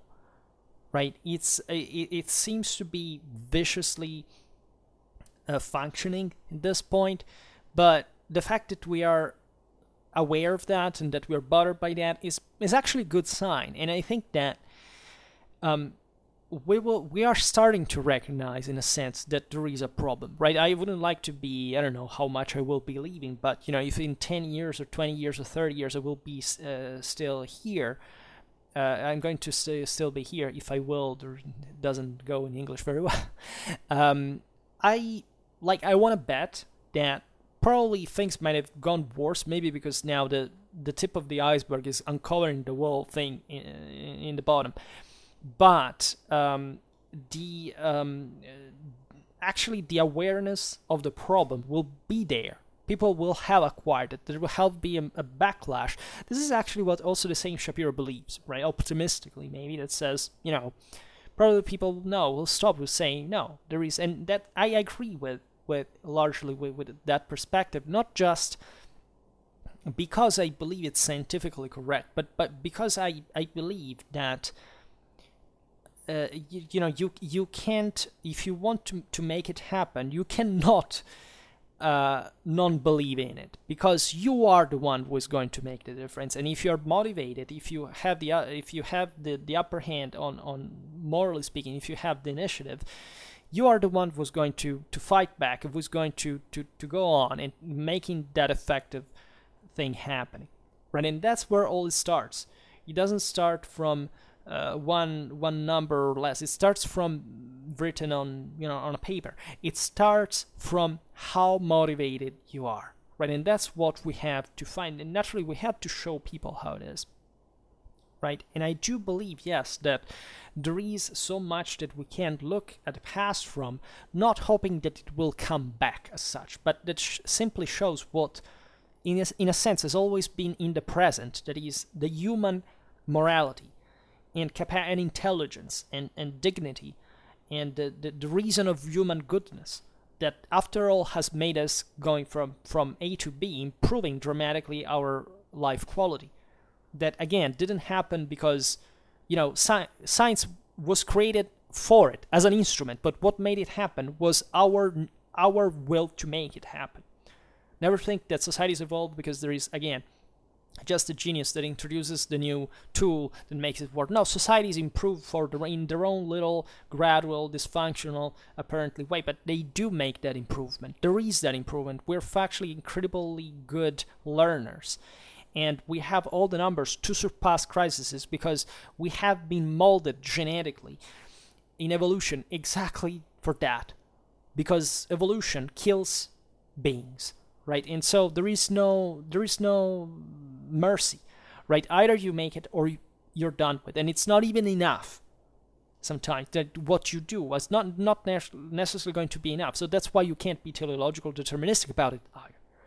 But I don't believe that the complexity of the world today is such for which the problem is it in itself, while in the past it really was something else. Because I still believe that the elites in the past had to cope with enormous problems and succeeded in ways that we don't normally contemplate.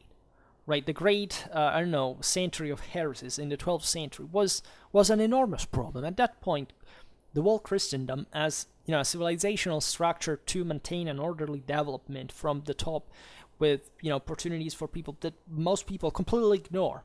Right, there are many scientists who believe the Middle Ages really were darkness. That these people, how can there be a scientist that today still believes such a thing, that doesn't have a comparative capacity to understand that morality was built step after step, and that you cannot intelligently judge this with a practical purpose, positive application? Why? Because these are they're scientific, they're progressistic, modernistic, technologistic prejudices, have nothing to do with the actual science or technology or history of humanity in it.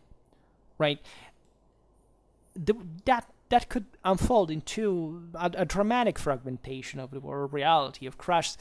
Also, again, humanity can't cope with the crisis as well. But the fact of even the ability of preventing a major disaster is there, right? And not necessarily what we also interpret historically in certain ways. In fact, is at a popular level is normally what we know historically, right? You always have to contextualize everything, and the more you contextualize, the more you realize, if you go look in detail, that very often in the moments that we think were the darkest, people were doing an amazing job, right? And that's where we get tricked with the myth of progressism, because we don't understand that if we exist, it's thanks to the effort of those people.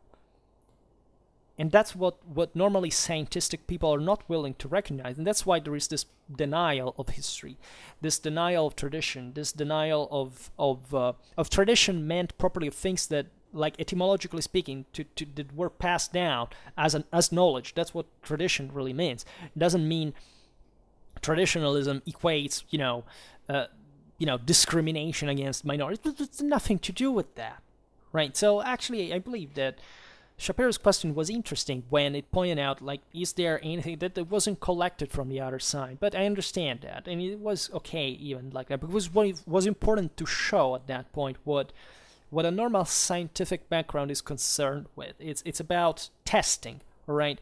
But this testing must be contextual to a broader picture. It can't be just, thinking that can emerge from a statistical datum, right? For example, again, as we were saying before, with the prerogatives of history, I don't believe that, a sociologist today necessarily understands the implication of history in its own work, right? Nor like science does, not any other field, as I don't think mostly historians understand the implications of history in the way they do it, right? But if this was understood, if we didn't just stop to the surface, if we didn't just, in fact, adapt academic research on necessarily kind of market necessities, we wouldn't, and that's why we need the motivation, right? We need the motivation. People say, aside from those standards, we have to rely on a perscrutation of the future that has to publicly answer of it, and saying, what the hell do we know about ourselves as communities historically, and how can we fix something based on the realistic, approximate possibilities of what we have seen, or what do we need, right? In this, and indeed, an holistic perspective, as it was brilliantly pointed out by Bret Weinstein and Heather Heng, especially Heather, because she cared more, like, in a way that they both made brilliant points, but she was the one who pointed this out. It was impressive, right? It was beautiful to listen to, as a matter of fact. But I wish that the talk here, I don't know whether this video actually explained it, right? But what I would like to stress is that most of these problems in perspective, or maybe in historical perspective, better, are non-problems. That is, even the media through which this stuff is properly, in fact, emitted, expressed, is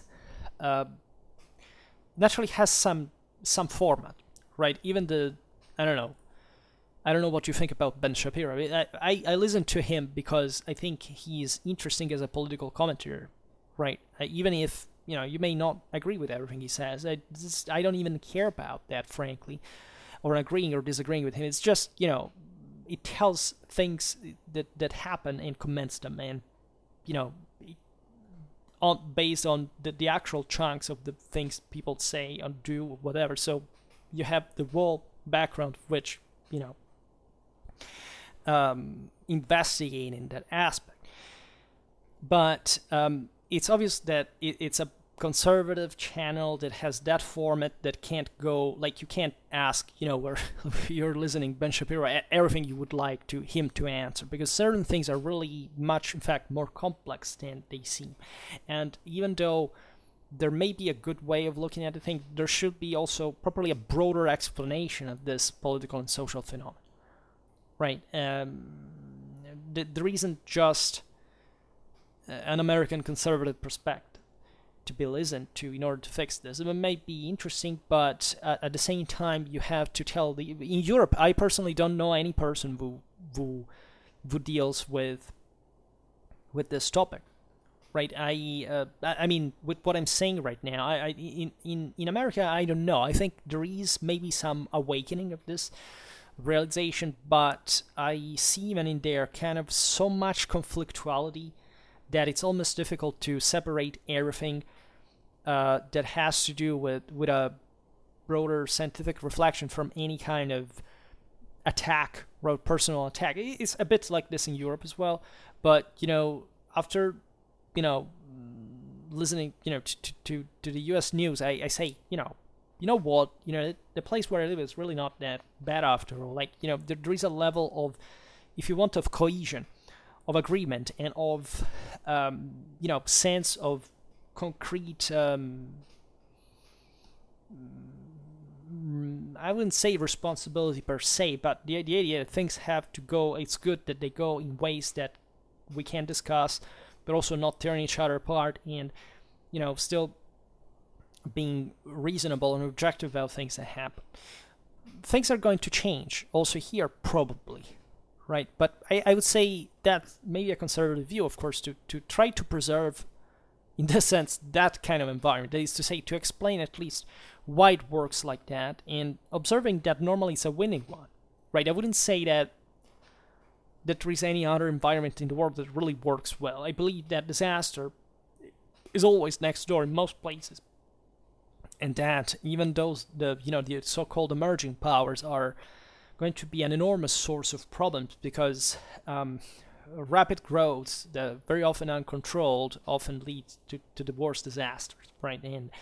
And this will increase definitely the instability of the world, and we need at that point to in a sense to capitalize upon it, if we are from a higher moral standpoint, to realize that we can't put an order to develop things in a more civilized fashion.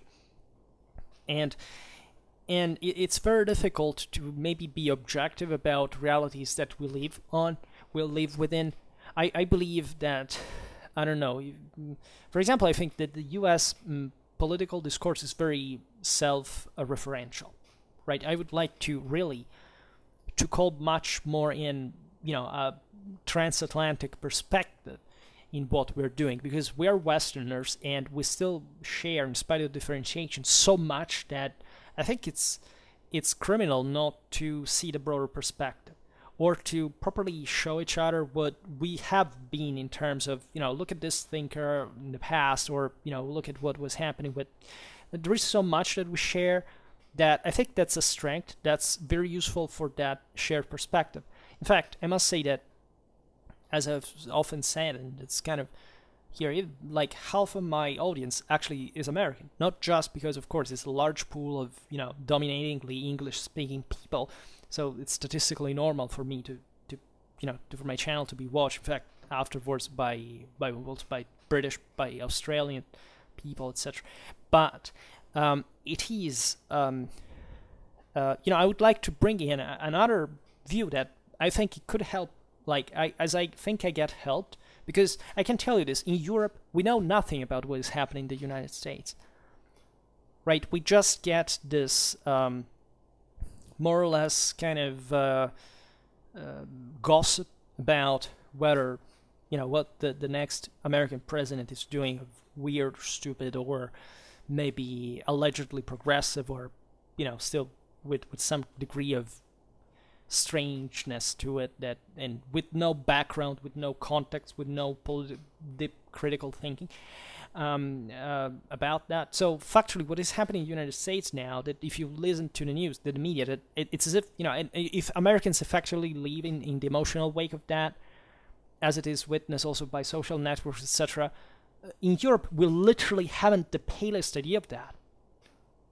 Right, and it's disturbing, because normally Europe got Americanized by degree in some certain standards after the war, especially.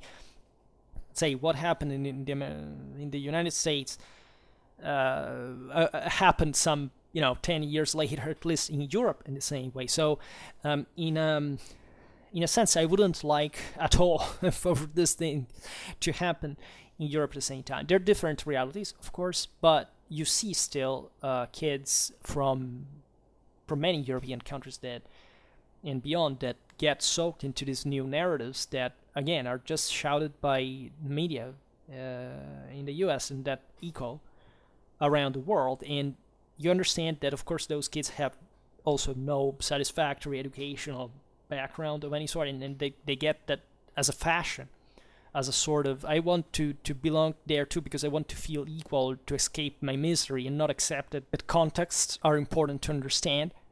Right? I've heard worse stupidities around. I believe, also in Europe, we're not that better. I can tell you, right? We're just actually weaker, morally speaking, in a sense, because we have less sense of entitlement and responsibility than Americans do, I feel.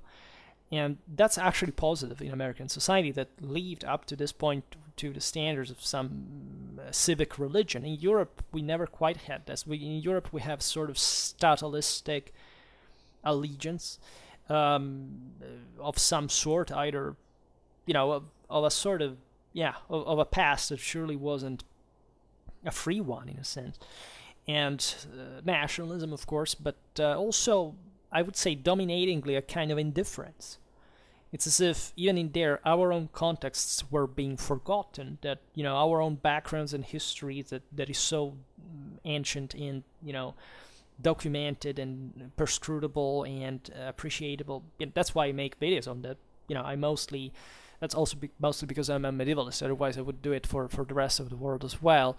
And I know less just about other countries, but other continents. But the idea is, of course, that I believe that has a civilizational value. And again, it's not even about, again, finding the formula that fixes things. It's about rather the understanding, the empowerment that derives from the responsibility in political and social change that history presents you with all the freaking time, and doesn't make you live as a passive slob who thinks that history just something with some tales was written in books that it's not even true, man. And that's a pity. That's a great pity. And also because I think in the West we're consistently the only people who have a decent historiography by scientific standards, so that I don't see in the rest of the world any kind of understanding about one's own history, culture, etc. It's because it's never properly existed by modern secularized standards, right? There is, even within the same Europe, a lot of difficulty in, a lot of difference between countries, and, based on their past to actually get to the point they can't be so acceptably objective about, for example, their own national past or things like these, right? So again, today I wanted to comment on this because again, not really as a video sponsor or anything. I don't do it for the views because I know that I don't get anything from that. It's through the algorithm. It's not that if I make a video on response on something that has millions of views, I get views and back.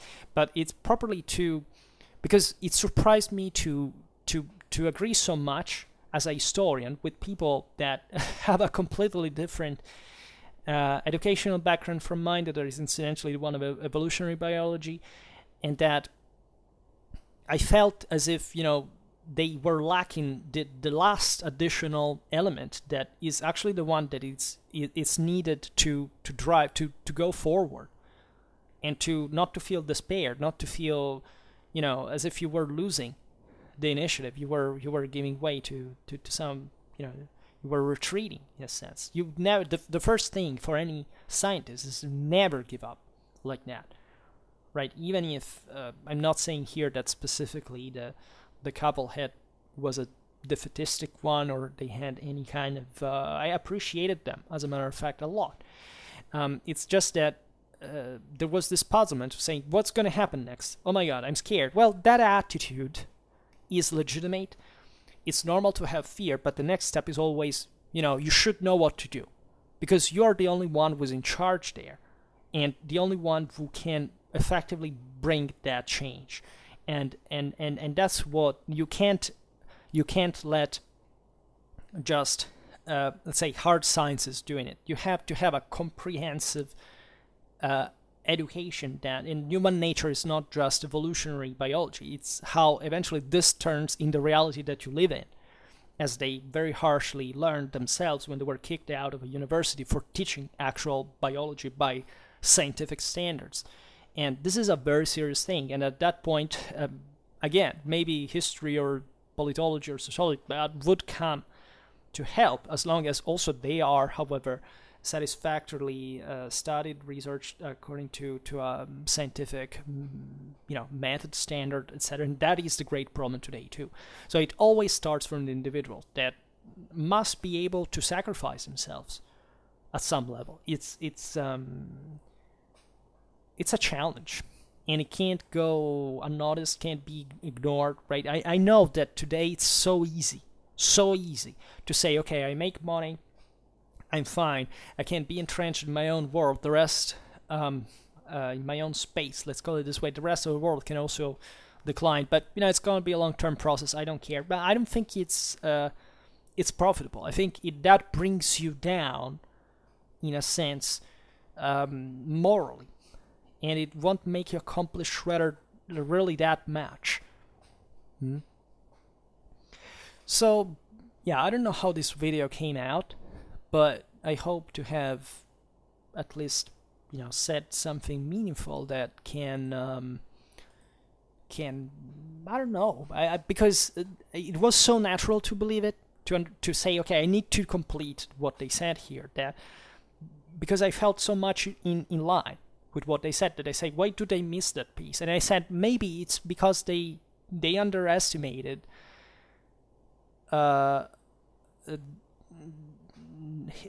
I would say history in this regard, but in a sense, the same thing they were saying, that science should be a more holistic thing, and it can't apply just to the same realm of hard science as they were. I don't think they were thinking like that, but from the topic given that they were asked about their own field, it sounded as if it was like that. Because again, their book that they were sponsoring was about evolutionary biology, wasn't about history in a broad sense. I think they wrote about that, essentially. They surely encompass these broader problems. I have no doubt. The problem is, how much did they step into what makes eventually things work, and why wouldn't they be so confident? Why are they so skeptical about things going better? And why don't they rather stress never give up, always be on the fort? Because that is, according to me, having withdrawn, having lost initiative, haven't given up, right? And I don't want that to happen, because that's, scientifically speaking, the worst thing that can happen to you, right? We're told by any kind of environment, right? We're told by any field of science, as a matter of fact. It's just that, again, not many people put the pieces together and realize it for the broad thing, right? Never think that you, as a specific specialist, in fact, or human, etc., you don't have the capacity of understanding another field or expanding another field, or that is somewhat too much, because we need that holistic perspective. I perfectly agree with Weinstein and Hain. They're right, and it's exactly the problem, right? So yeah, this is pretty much it, and I hope that you enjoyed this video. If you did, please share it. Otherwise, leave a like or subscribe to my channel if you're interested in my upcoming content. And for now, I thank you heartily for listening to me. I wish you a nice time, and see you next time. Bye.